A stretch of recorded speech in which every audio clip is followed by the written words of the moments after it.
Hello guys, welcome back to my YouTube channel Sumo Explain. Guys, आज का जो मैं स्टोरी लेके आई हूँ ना, इसे आप देखकर पक्का रिग्रेट नहीं करेंगे। लेकिन वीडियो स्टार्ट करने से पहले मैं आपको बता दूं कि ये वीडियो 18 प्लस वालों के लिए है, और अगर आप अभी अंडर एज हैं तो ये वीडियो स्किप कर दे, क्योंकि इसमें डीप सीन है। और हाँ, एक बात और, हाँ, अगर आपको वीडियो पसंद आए तो video like, share and channel subscribe करना ना भूले। So let's play video. कहानी की शुरुआत एक शांत रेस्टोरेंट के अंदर होती है। मेन कैरेक्टर रेवा एक टेबल पर अकेली बैठी किसी का इंतजार कर रही थी। उसका बैठने का अंदाज शांत था, लेकिन उसका दिमाग पूरी तरह अलर्ट था। कुछ समय बाद आखिरकार एक आदमी वहां पहुंचा। उसकी शक्ल देखकर ऐसा लग रहा था जैसे वो कोई ट्रबल मेकर हो, ऐसा इंसान जो बिना किसी नियम के आज़ादी से जीता हो। जब वो उसकी टेबल के पास आया तो उसने कैजुअल अंदाज में उसे मिस रेवा कहकर बुलाया। रेवा ने अपनी पहचान कंफर्म की और बिना किसी हिचकिचाहट के वो आदमी उसके सामने वाली कुर्सी पर बैठ गया। बिल्कुल रिलैक्स्ड रहते हुए उसने वेटर से आइस्ड चॉकलेट ऑर्डर कर दी, जैसे ये मुलाकात उसके लिए कोई सीरियस बात ही ना हो। रेवा उसे ध्यान से देख रही थी। अपने मन में उसे लगा कि वो आदमी अपनी शक्ल से बिल्कुल अलग है। इससे पहले कि वो कुछ कह पाती, उसने उसे एक पल रुकने को कहा और एक बिजनेस कार्ड उसकी ओर बढ़ा दिया। उस कार्ड से पता चला कि वो एक प्राइवेट मिलिट्री कंपनी में काम करता है। कार्ड देने के बाद उस आदमी गुआन ने पूछा कि वो उससे क्या करवाना चाहती है। रेवा को ये सिचुएशन लगभग अब्सर्ड लगी। वो सिर्फ एक ऑर्डिनरी औरत थी जो एक प्राइवेट मिलिट्री कंपनी के आदमी से इतना बड़ा रिक्वेस्ट कर रही थी। फिर भी उसे पूरा भरोसा था कि अगर ये काम कोई कर सकता है तो वही है। हिम्मत जुटाकर उसने एक शॉकिंग रिक्वेस्ट रख दी। उसने गुआन से कहा कि वो उससे शादी करे।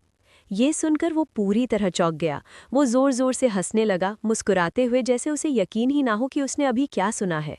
उसकी रिएक्शन देखकर ऐसा लग रहा था मानो वो सोच रहा हो कि क्या रेवा का दिमाग खराब हो गया है। लेकिन रेवा पूरी तरह सीरियस थी।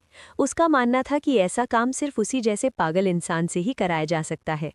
उसने समझाया कि 1 साल तक शादी निभाने के बदले वो उसे $1,200,000 देगी, जिसमें से $600,000 पहले ही दे दिए जाएंगे। उसकी सिर्फ एक जिम्मेदारी होगी, 1 साल तक उसकी प्रोटेक्शन करना। गुआन ने शर्त दोहराई, ये कंफर्म करने के लिए कि ये सिर्फ 1 साल के लिए है। जब रेवा ने हाँ कहा तो उसने मजाकिया अंदाज में पूछा कि क्या उसे उसके कॉन्फिडेंस पर शक है। जोर से हंसते हुए उसने आखिरकार प्रपोजल एक्सेप्ट कर लिया। मजाकिया लहजे में उसने कहा कि ठीक है, उन्हें शादी कर लेनी चाहिए। इसके बाद कहानी रेवा के बैकग्राउंड की ओर जाती है। उसका पूरा नाम ली रेवा था।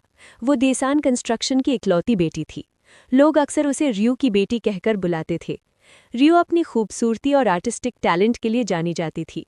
उसका काम कोरियन आर्ट वर्ल्ड से भी आगे निकल गया था और उसे दुनिया भर में शोहरत और तारीफ मिली। कई लोग उससे शादी करना चाहते थे, लेकिन आखिर में उसने देसान कंस्ट्रक्शन के चेयरमैन यंग से शादी कर ली। शादी के बाद रियो ने आर्ट वर्ल्ड छोड़ दिया और पब्लिक लाइफ से गायब हो गई। कई साल बाद वो एक बिल्कुल बदले हुए आर्टिस्टिक स्टाइल के साथ वापस आई और एक बार फिर पूरी दुनिया का ध्यान खींचा। लेकिन ये नई शोहरत एक ट्रेजेडी में बदल गई। रियो ने अचानक अपने स्टूडियो में सुसाइड कर लिया। एक वर्ल्ड रिनाउंड पेंटर और कॉर्पोरेट वाइफ की ये शॉकिंग मौत ने पूरे समाज को हिला दिया। इसके तुरंत बाद लोगों का ध्यान उसकी बेटी ली रेवा पर गया, क्योंकि उसे अपनी मां की लाइफलेस बॉडी के सामने खड़ा पाया गया था। मीडिया के भारी दबाव के बावजूद चेयरमैन यंग ने कभी कुछ नहीं कहा। यहाँ तक कि 10 साल बाद भी उसने इस इंसिडेंट पर सार्वजनिक रूप से एक शब्द नहीं बोला। वर्तमान में लौटते हुए अगले दिन गुएन सुबह सुबह उस कॉफ़ी शॉप पहुंचा जहां रेवा पार्ट टाइम काम करती थी। हमेशा की तरह उसने आइस चॉकलेट ऑर्डर की। इधर उधर देखते हुए उसने कैजुअली पूछा कि 2 बिलियन की एसेट्स होने के बावजूद वो कैफ़े में काम क्यों कर रही है। रेवा ने शांति से जवाब दिया कि लोग कहते हैं normal social life mental health के लिए अच्छी होती है। गुएन को ये बात बिल्कुल पागलपन लगी और उसने उसे छेड़ते हुए मजाक किया। फिर रेवा ने पूछा कि वो इतनी सुबह क्यों आ गया और वे घर पर मिलने के बजाय बाहर क्यों मिल रहे हैं। गुएन ने उसे याद दिलाया कि एक ज़रूरी बात है जो उसने अभी तक नहीं बताई।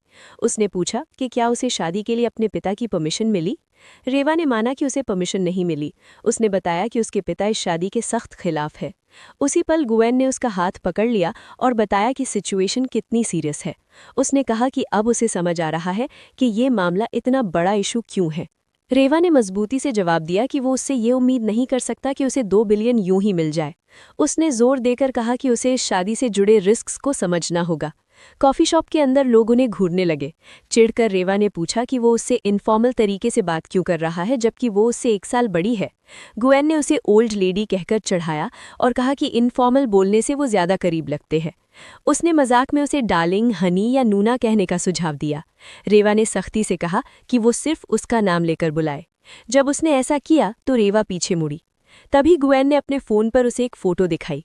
उस फोटो में वही कॉफ़ी शॉप दिख रहा था और अंदर एक आदमी बैठा था। गुएन ने बताया कि वो आदमी सुबह से उनका पीछा कर रहा है और पूछा कि क्या वो उसे पहचानती है। रेवा ने तुरंत उसे अपने पिता के एक सबॉर्डिनेट के रूप में पहचान लिया। वो हैरान थी कि यंग ने उन्हें इतनी जल्दी कैसे ढूंढ लिया। गुएन ने कहा कि लगता है अब एक हस्बैंड के तौर पर अपनी पत्नी को उसके डरावने फादर इन लॉ से बचाना अब उसकी ड्यूटी है।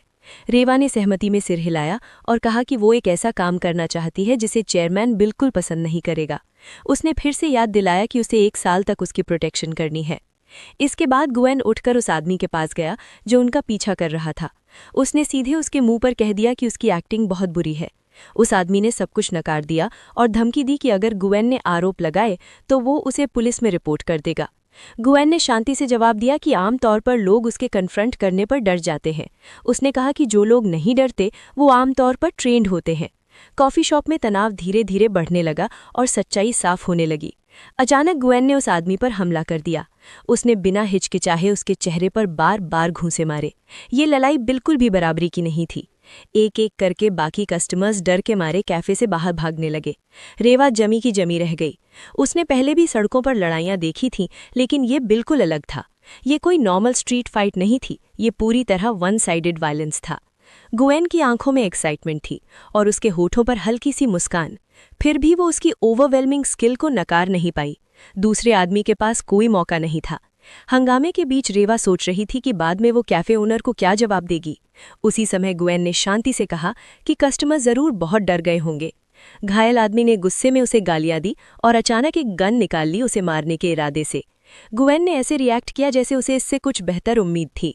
एक ही झटके में उसने उस आदमी के हाथ से गन छीन ली। उसने कहा कि अब गन उसकी है और जोर से शिकायत की कि वो आदमी बहुत ज्यादा शोर कर रहा है। तंज कसते हुए उसने कहा कि उसने तो शालीनता से साइलेंसर भी लगाया था। फिर उसने उस आदमी के पैर में गोली मार दी। डरा हुआ और गुस्से से भरा वो आदमी उसे पागल कहने लगा। गुएन ने ऐसे रिएक्ट किया जैसे ये सुनकर उसे ठेस पहुंची हो। ये सोचते हुए कि सिर्फ पागल कह देना काफ़ी नहीं है, उसने बेरहमी से उसे पीटना जारी रखा। इसके बाद जैसे कुछ भी गंभीर हुआ ही न हो, उसने बिल्कुल कैजुअली कहा कि उसने काफ़ी एनर्जी खर्च कर ली है और उसे प्यास लग रही है, इसीलिए उसे एक और ग्लास आइस चॉकलेट चाहिए। कुछ देर बाद रिया उसके साथ कार के अंदर बैठी थी। उसके दिमाग में उथल पुथल मची हुई थी। उसने पहले भी ग्वेन के बारे में अफवाहें सुनी थी, लेकिन उसने कभी नहीं सोचा था कि बात यहाँ तक पहुँच जाएगी। उसे डिस्क्राइब करने के लिए लूनेटिक शब्द भी कम पड़ रहा था। वो सोचने लगी कि वो अब तक कितनी आइस चॉकलेट पी चुका होगा। खुद को संभालते हुए उसने पूछा कि क्या वो उसके घर जा रहे हैं। ग्वेन ने तुरंत इस आइडिया को खारिज कर दिया और समझाया कि वहां जाना सिर्फ और ज्यादा परेशानी और एक और कॉन्फ्रंटेशन को बुलावा देना होगा। अपने मन में रिया ने महसूस किया कि तब तक करीब 20 मिनट बीत चुके थे जब से वो तबाह हो चुके कैफे और उस खून से लथपथ आदमी को पीछे छोड़ आए थे। उसे लगा कि युंग इस पूरे मामले को संभाल लेगा और कैफे ऑनर से भी बाद में संपर्क कर सकते हैं। ग्वेन ने सुझाव दिया कि वो सीधे अपने न्यूलीवेड्स हाउस चली और रास्ते में जो भी जरूरी हो खरीद लें। उसने कैजुअल अंदाज में उसे याद दिलाया कि वैसे भी उसके पास पैसों की कोई कमी नहीं है। रिया ने सहमति में सिर हिला दिया। फिर उसने कहा कि उस इंसिडेंट की वजह से उसकी पार्ट टाइम जॉब अब खत्म हो चुकी है, इसलिए उसे चिंता करने की ज़रूरत नहीं है। रिया ने जवाब दिया कि वो घर के पास ही कोई दूसरी पार्ट टाइम जॉब ढूंढ लेगी। ग्वेन को ये बात बेकार लगी और उसने सुझाव दिया कि वो घर से ही काम कर सकती है। रिया ने समझाया कि उसे लोगों से इंटरैक्ट करना ज़रूरी है और काम करते हुए दिखना भी। ग्वेन ने इसे ऐसी बात मान लिया जिसे बदला नहीं जा सकता। अचानक उसने पूछा कि क्या वो अभी भी स्मोकिंग करती है। रिया हैरान हो गई और तुरंत मना कर दिया, सोचते हुए कि कितना अजीब सवाल है क्योंकि उसने कभी स्मोकिंग तक नहीं की थी। उसी पल उसके पिता का कॉल आ गया। ग्वेन ने उससे कहा कि वो स्पीकर पर कॉल उठाए। जैसे ही उसने अपने पिता की आवाज़ सुनी, उसके मन में कड़वी यादें उमड़ पड़ी। उसे फूलों की वो तेज़ खुशबू याद आई जो कभी उसे चक्कर दिला देती थी, उसकी खूबसूरत माँ और एक उजला साफ कैनविस जो ट्रेजेडी से दागदार हो गया था। जब वो इन यादों में खोई हुई थी, ग्वेन ने धीरे से उसका हाथ थाम लिया। उसके पिता ने उसके एक्शंस पर सवाल उठाया और निराशा जताई कि वो ये सब जानने के बावजूद ऐसा कर रही है। रिया ने भावुक होकर जवाब दिया। उसने कहा कि उसके पिता हमेशा उससे कहते थे कि वो उसी से शादी करे जिससे वो सच में प्यार करता हो। उसने जोर देकर कहा कि यही वो इंसान है। उसने बताया कि ग्वेन से थोड़ी देर के लिए भी दूर होना उसे बेचैन कर देता है। वो हर वक्त उसकी चिंता करती है, उसे बचाना चाहती है और उसे हर पल देखना चाहती है। उसने अपने आप ये फैसला लेने के लिए माफ़ी भी मांगी। जब वो ये सब बोल रही थी, ग्वेन धीरे धीरे हंसने लगा। वो अच्छी तरह जानता था कि ये सारे शब्द सर्वाइवल के लिए बोला गया झूठ है। इसके बाद उसके पिता ने पूछा कि वे इस समय क्या कर रहे हैं। ग्वेन ने रिया के हाथ से फ़ोन ले लिया और सीधी उसके पिता से बात करने लगा। चेयरमैन युंग ने पूछा कि ग्वेन कौन है। ग्वेन ने कैजुअली उसे अपना फादर इन लॉ कह दिया। युंग ने पूछा कि कितने पैसे देने पर वो उसकी बेटी से दूर रहेगा। ग्वेन ने ऐसे रिएक्ट किया जैसे वो ये ऑफर समझ ही नहीं पा रहा हो। युंग ने कहा कि अगर ग्वेन रिया की जिंदगी से गायब हो जाए तो वो कोई भी रकम देने को तैयार है। ग्वेन ने जवाब दिया कि उसे पैसों में कोई दिलचस्पी नहीं है और उसने भरोसा दिलाया कि वो उसकी बेटी का ख्याल रखने में पूरी तरह सक्षम है। युंग ने उसे याद दिलाया कि वो डेसान कंस्ट्रक्शन का चेयरमैन है। ग्वेन ने शांति से ये मान लिया और कहा कि वो किसी और दिन मिलने आएगा क्योंकि इस समय वो बिजी है। बिना एक पल सोचे उसने चलते हुए कार से फ़ोन बाहर फेंक दिया। फ़ोन हवा में उड़ता हुआ पीछे आ रही एक कार के विंडशील्ड से टकराया और चकनाचूर हो गया। इस टक्कर से वो कार नियंत्रण खो बैठी और दुर्घटनाग्रस्त हो गई। ग्वेन ने रिया को समझाया कि जो कार उनका पीछा कर रही थी वो उसके पिता ने भेजी थी। उसने बताया कि उसने फ़ोन इसीलिए फेंका क्योंकि उसमें ट्रैकिंग डिवाइस लगा हुआ था। हैरान और पूरी तरह घबराई हुई रिया ने पूछा कि वो असल में है कौन। ग्वेन ने बस इतना कहा कि वो उसका पति है। रिया पति शब्द के बारे में सोचने लगी।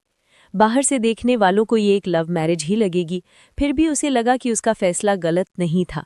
जब वो प्रोटेक्शन ढूंढ रही थी तब हर सिक्योरिटी कंपनी युंग के दबाव में आकर पीछे हट जाती थी। आखिर में जो इंसान उसे मिला वो ग्वेन था, एक रेकलेस मर्सनरी, एक निडर आदमी जो बिना सोचे समझे खतरे में कूद पड़ता था, बिल्कुल किसी पागल की तरह। उसने उससे कुछ अनयूजुअल उम्मीद की थी, लेकिन इतना ज्यादा नहीं। वो सिर्फ एक साधारण लूनेटिक नहीं था। वो सोचने लगी कि क्या ऐसी कोई चीज़ है जिससे वो डरता भी हो। युंग जैसे इंसान के सामने तो डर उसके लिए मौजूद ही नहीं था। थोड़ी देर बाद कार अंडरग्राउंड पार्किंग बेसमेंट में घुस गई। रिया सोचने लगी कि आखिर ग्वेन ने युंग की बात मानने से इनकार क्यों किया। उसने खुद से पूछा कि वो यहाँ रुकने का फैसला क्यों कर रहा है, जबकि डेसान उसे इतनी रकम दे सकता था कि वो मर्सनरी की जिंदगी आराम से छोड़ दे। ग्वेन के जवाब से साफ हो गया कि उसे उसके साथ रहना ज्यादा मजेदार लगता है, बजाय एक ऐसे बूढ़े आदमी से निपटने के जो उम्र के साथ कमजोर हो चुका है। रिया ने पूछा कि क्या वो सच में सिर्फ मजे के लिए अपनी जिंदगी बर्बाद करना चाहता है। कार से उतरते हुए ग्वेन ने इसे पूरी तरह कैजुअल लिया। रिया ने फिर से उसे लूनेटिक समझा, लेकिन ग्वेन ने साफ कर दिया कि वो अभी भी उसे ठीक से नहीं समझती। उसके मुताबिक जो लोग उसे सच में जानते हैं वे कभी शक में बात नहीं करते। वे पूरे यकीन के साथ उसे क्रेजी, बास्टर्ड और लूनेटिक कहते हैं। रिया ने इस डिस्क्रिप्शन को स्वीकार किया और सीधे उसी पर लागू कर दिया। ग्वेन उसकी रिएक्शन पर मुस्कुराया और समझ गया कि वो दिखने जितनी कमज़ोर नहीं है। जब रिया उसकी बात नहीं समझ पाई तो ग्वेन उसके और करीब आया और पूछा कि उसे उससे डर क्यों नहीं लगता। शुरुआत से ही वो ऐसे पेश आ रही थी जैसे उसे ज़रा भी डर न हो। रिया को लगा कि ऐसा इसीलिए है क्योंकि उसकी ज़िंदगी में उससे भी कहीं ज़्यादा डरावनी चीज़ मौजूद है।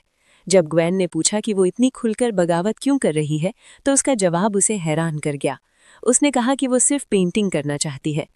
सेफ्टी रीजंस की वजह से ग्वेन ने फैसला किया कि वे उसी अपार्टमेंट में रहेंगे जो पहले से उसका था। ये बात मायने नहीं रखती थी कि वो जगह बिल्कुल न्यूलीवेड होम जैसी लगती है। ये एक महंगा ड्यूप्लेक्स पेंटहाउस था जो 1 साल के कॉन्ट्रैक्ट के हिसाब से उसकी उम्मीद से कहीं ज्यादा शानदार था। रिया ने सुना था कि ग्वेन एक पॉपुलर मर्सनरी है, लेकिन उसने कभी नहीं सोचा था कि वो इतना कमाता होगा कि ऐसी जगह में रह सके। वो अपार्टमेंट किसी चेयरमैन या बेहद अमीर बिजनेसमैन के लिए ज्यादा सूटेड लग रहा था। जब ग्वेन ने अपनी टाई ढीली की और शर्ट उतारने लगा तो रिया असहज हो गई। वो सोचने लगी कि वो क्या कर रहा है, लेकिन उसने शांति से इशारा किया कि हो सकता है उन्हें कोई देख रहा हो। उसका ध्यान फिर घर की ओर गया और उसने सोचा कि ये इतना लग्जूरियस क्यों है। ग्वेन उसके करीब आया और उसे टीज किया, उसके लहजे में हल्की सी जेलसी महसूस करते हुए। उसने यहाँ तक सुझाव दे दिया कि वे घर की जॉइंट ओनरशिप कर लें। रिया ने इस बात को तुरंत खारिज कर दिया और कहा कि वो अपने कपड़े वापस पहन ले।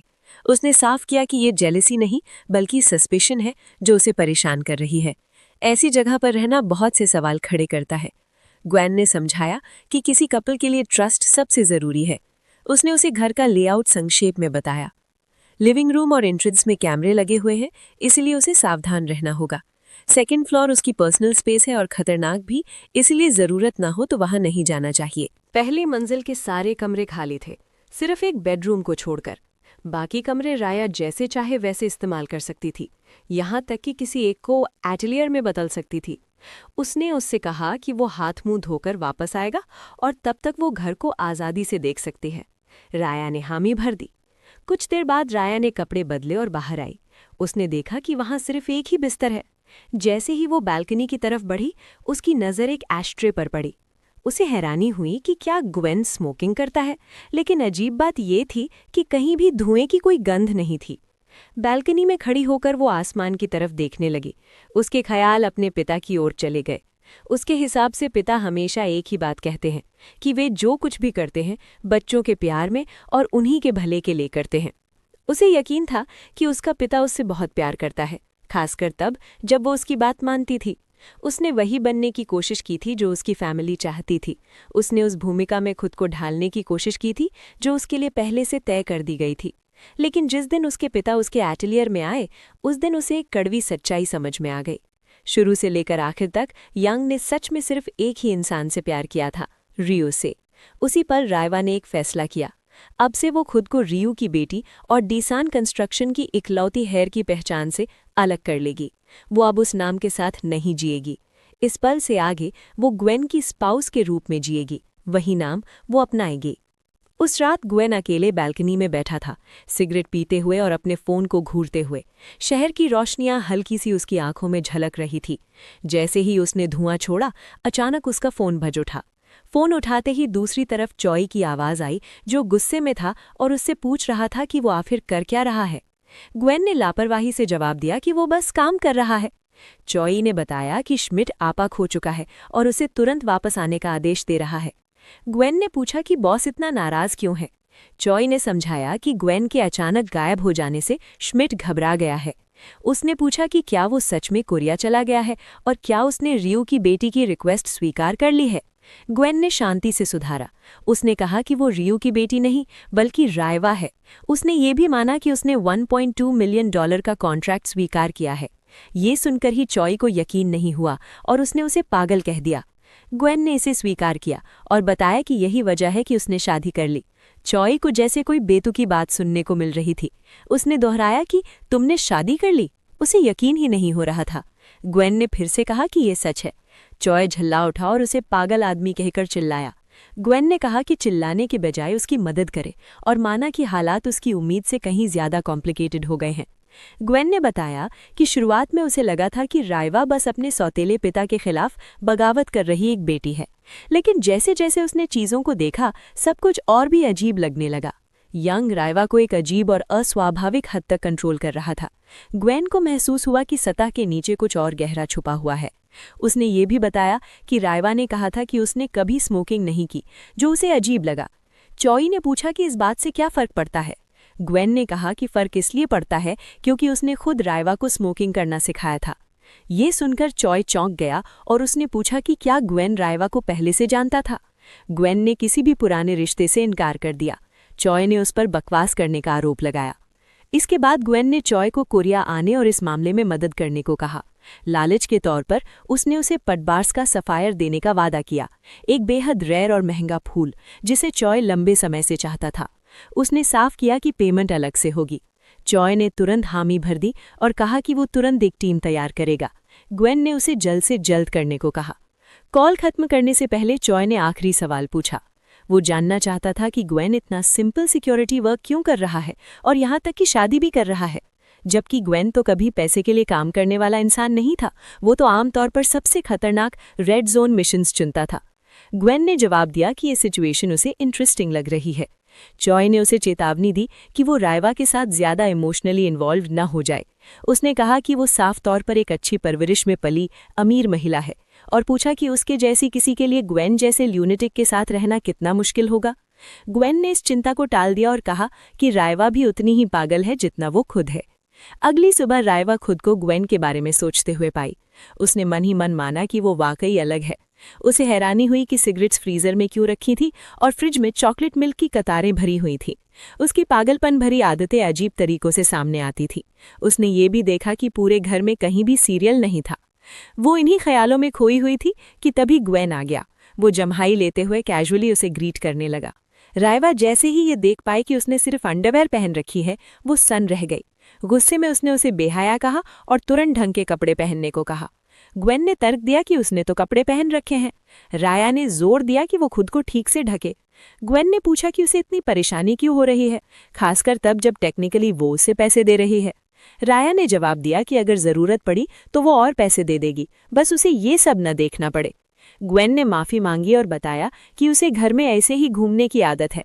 फिर उसने पूछा कि वो क्या ढूंढ रही है। राया ने कहा कि वो नाश्ते में कुछ खाने को ढूंढ रही है।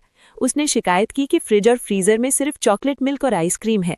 ग्वेन उलझ गया और पूछा कि क्या उसे आइसक्रीम पसंद नहीं है।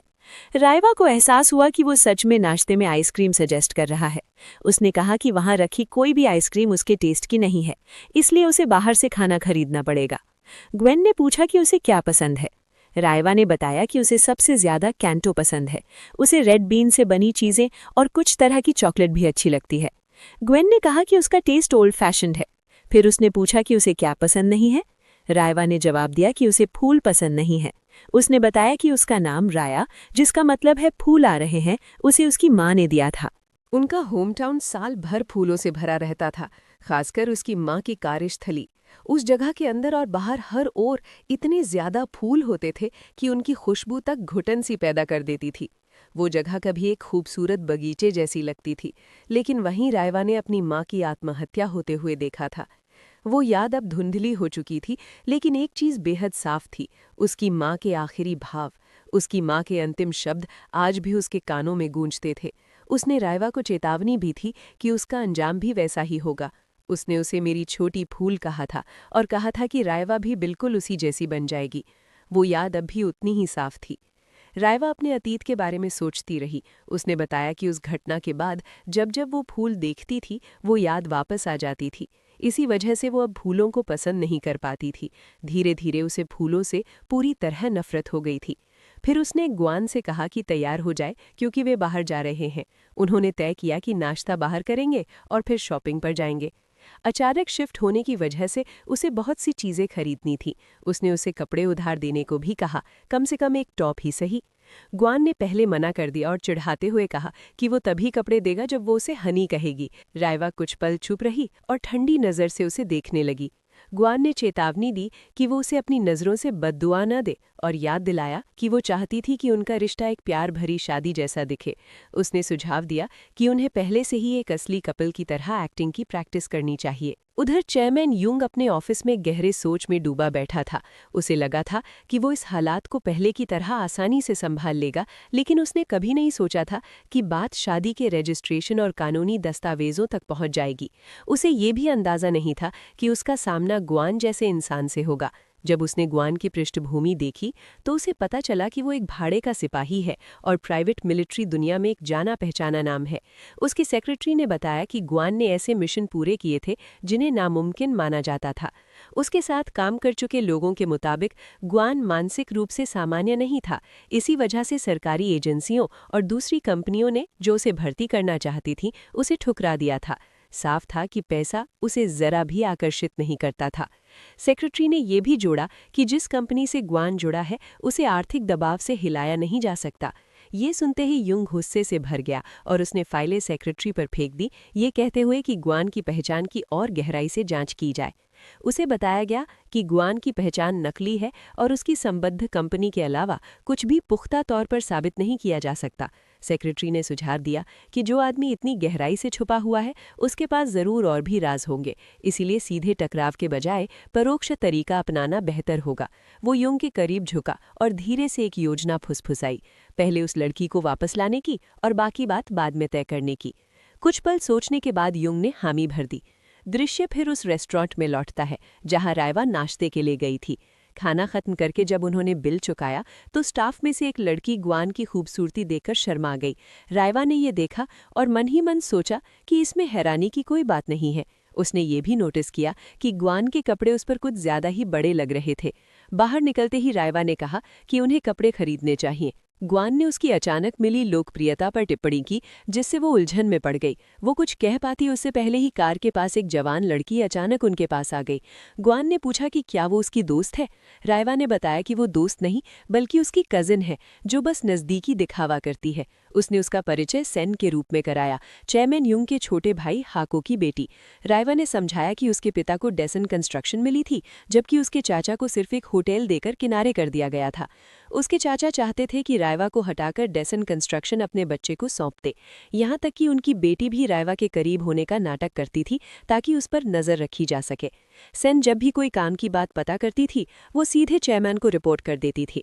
रायवा को एहसास हुआ कि उस परिवार में हर कोई उसे बाहर निकालने के लिए गंभीर था। ग्वान ने लापरवाही से पूछा कि वो इस बारे में उससे क्या करवाना चाहती है। रायवा ने मजाक में कहा कि वो उसकी कजिन को मार दे, फिर तुरंत साफ कर दिया कि कोरिया में किसी को मारने का मतलब जेल जाना है। सेन ने रायवा से बड़ी गर्मजोशी से बात की, हालचाल पूछा और शिकायत की कि उसने उसके कॉल्स का जवाब नहीं दिया, ये कहते हुए कि वो बहुत परेशान थी। रायवा ने पूछा कि क्या वो सच में इतनी करीबी है और अपना हाथ छुड़ा लिया। सेन ने माफ़ी मांगी और कहा कि वो बस उसे देखकर राहत महसूस कर रही है। फिर उसने उसके साथ खड़े आदमी के बारे में पूछा। उसने विनम्रता से अपना परिचय दिया और बताया कि वो रायवा की कजिन है। तभी ग्वान ने खुद को रायवा का पति बताकर उसे चौंका दिया। बात को और पक्का करने के लिए उसने रायवा के गाल पर किस किया और कहा कि उन्होंने 2 दिन पहले ही शादी रजिस्टर कराई है। सेन सन रह गई। उसने कहा कि उसे तो अभी अभी पता चला है। उसने जबरदस्ती मुस्कान ओढ़ी और कहा कि वो दोनों एक दूसरे के साथ अच्छे लगते हैं। उसने ग्वान से कहा कि वो रायवा का अच्छे से ख्याल रखे और दावा किया कि वो हमेशा उसकी चिंता करती आई है। उसने कहा कि रायवा बाहर से ठंडी दिखती है लेकिन अंदर से बहुत नर्म दिल है। फिर उसने रायवा के मानसिक स्वास्थ्य से जुड़े पुराने अस्पताल में भर्ती होने का जिक्र किया और कहा कि वो उस वक्त बहुत परेशान थी। सेन ने ऐसे दिखाया जैसे उसे कुछ याद आ गया हो और कहा कि शायद ग्वान को ये सब पता नहीं होगा क्योंकि वो तो पहले ही शादीशुदा है। उसने मान लिया कि उसे ये जानकारी दी जानी चाहिए थी और रायवा पर इल्ज़ाम लगाया कि उसने इतनी ज़रूरी बातें पहले नहीं बताई और लापरवाही से काम किया। रायवा सब सुनती हुई चुप रही और भीतर ही भीतर सच समझ गई। सेन इस पल का मजा ले रही थी, मानो उसके हाथ कोई कीमती हथियार लग गया हो। तभी ग्वान ने रायवा की ओर मुड़कर खेल खेल में लेकिन डरावने लहजे में कहा कि शायद उसके दिमाग में कुछ गड़बड़ है और यही बात उस पर भी लागू होती है। उसके हिसाब से यही वजह थी कि वो एक दूसरे के लिए बने थे। सेन ग्वान के इस प्रतिक्रिया से पूरी तरह हिल गई। उसने कभी उम्मीद नहीं की थी कि वो ऐसा व्यवहार करेगा। ग्वान एक कदम उसकी ओर बढ़ा और खुलेआम पूछा कि क्या उसे ये जानने की जिज्ञासा है कि आखिर उसमें गलत क्या है। उसने बेहद शांत लहजे में समझाया कि उसकी समस्या क्या है। वो सैकड़ों लोगों को मार सकता है और उसे जरा सा भी अपराध बोध महसूस नहीं होता। इसी वजह से दूसरों ने उसे असामान्य मान लिया था और एक बार उसे मानसिक अस्पताल में बंद कर दिया था। बाद में तरस खाकर उन्होंने उसे छोड़ दिया और दोबारा आज़ाद घूमने दिया। वो आगे भी डरावने ढंग से बोलता रहा। वो ऊंची आवाज में सोचने लगा कि अगर वो बंदूक निकालकर कैन की जीभ में गोली मार दे तो क्या उसे फिर से अस्पताल भेज दिया जाएगा। उसके शब्दों ने उसे पूरी तरह दहला दिया। कैन घबरा गई और उससे पूछने लगी कि वो आखिर क्या बकवास कर रहा है। गोआन ने इसे दिमाग में समस्या वाले इंसान की बेकार की बकवास कहकर टाल दिया। कैन ने तुरंत तय कर लिया कि ये हालात अब और नहीं चल सकते। उसने साफ कह दिया कि आगे कोई संपर्क नहीं होगा और न ही कोई बातचीत। माफी की मांग करते हुए वो डर के मारे मुड़ी और वहां से भाग गई। उसके जाने के बाद गोआन लापरवाही से राया की ओर मुड़ा और बोला कि जैसा तय था वैसे ही शॉपिंग जारी रखे। रायवा ने तुरंत प्रतिक्रिया दी और जोर देकर कहा कि वो पागल नहीं है, वो बिल्कुल सामान्य है। गोआन ने प्यार से उसका चेहरा थामा और उसे यकीन दिलाया कि वो सच में सामान्य है। उसी पर रायवा को अपने सीने के भीतर कुछ अजीब सा महसूस हुआ। झनझनाहट सी पूरे शरीर में फैल गई, जैसे स्थैतिक बिजली। सामान्य शब्द उसके दिमाग में गूंजने लगा। पूरी जिंदगी उसे ये साबित करने पर मजबूर किया गया था कि वो सामान्य है, और अब गोआन ने ये बात इतनी सहजता से कह दी जैसे ये बिल्कुल साफ हो। पहली बार उसे लगा कि वो सच में एक सामान्य इंसान की तरह जी रही है। गुआन ने उसके गंभीर चेहरे को देखा और पूछा कि वो ऐसी क्यों लग रही है। रायवा ने दिल से उसका धन्यवाद कहा। जब उसने वजह पूछी तो उसने बताया कि उसे सामान्य कहने और कैन को भगा देने के लिए वो उसकी आभारी है। गुआन पास आया, फिर से उसका चेहरा थामा और हल्के फुल्के अंदाज में कहा कि वो कितनी प्यारी है। इसके बाद दृश्य कैन की कार में कट होता है। वो अपनी माँ को फोन करती है और बेकाबू होकर रोने लगती है। उसकी माँ पूछती है कि क्या हुआ और किसने उसकी बेटी को रुलाया। कैन बताती है कि ये राइवा थी जिसे उसने मानसिक रूप से अस्थिर बताया। वो जोर देती है कि राइवा आखिरकार पूरी तरह पागल हो गई है। वो उस आदमी का भी जिक्र करती है जो राइवा के साथ था, उसकी गर्दन पर अजीब सा टैटू, उसका रूखा सा रूप। साथ ही वो ये भी मानती है कि वो बेहद हैंडसम था और उसके अंदर एक खतरनाक लेकिन आकर्षक आभा थी जो आसानी से लोगों को अपनी ओर खींच सकती थी। मगर सबसे चौंकाने वाली बात ये थी कि उस आदमी ने खुद को राइवा का पति बताया और उससे डरावनी बातें कहीं। कैन की मां ने कहा कि पहले शांत होकर हालात को समझो। उसे एहसास हुआ कि राइवा ने परिवार को बताए बिना शादी कर ली है। कैन ने इसकी पुष्टि की और जोड़ा कि उसे हमेशा लगता था कि राइवा कभी न कभी कोई बड़ा कांड कर देगी या गलती से गर्भवती हो जाएगी। उसने कहा कि राइवा पुरुषों में कोई दिलचस्पी ना होने का नाटक करती थी, लेकिन अब लगता है कि वो अपनी मां से जुड़ी यादों की वजह से अजीब व्यवहार कर रही है। कैन की मां ने निष्कर्ष निकाला कि उसकी बेटी ने ये बात रिपोर्ट करके अच्छा किया।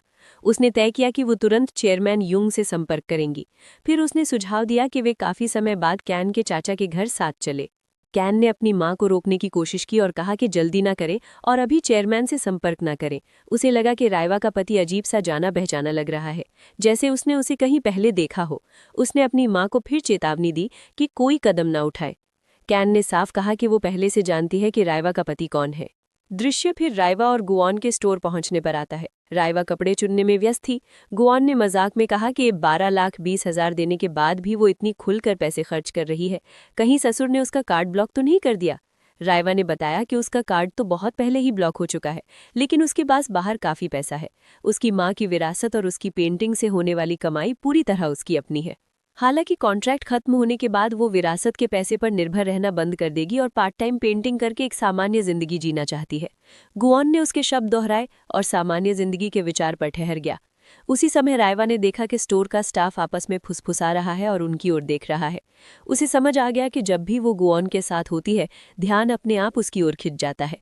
उसका रूखा सा लुक, उभरी हुई मांसपेशियां और ताकतवर अलग सी आभा उसे नजरअंदाज करना नामुमकिन बना देता था। राइवा ने उसे पुकारा। जब उसने जवाब दिया तो उसने अचानक पूछ लिया कि क्या वो उसका मॉडल बनना चाहेगा। ये अप्रत्याशित सवाल उसे चौंका गया। बाद में घर लौटकर राइवा खाना बनाने लगी। गुआन ने उसकी पहले वाली बात को गलत समझ लिया और पूछा कि क्या वो न्यूड मॉडल की बात कर रही थी।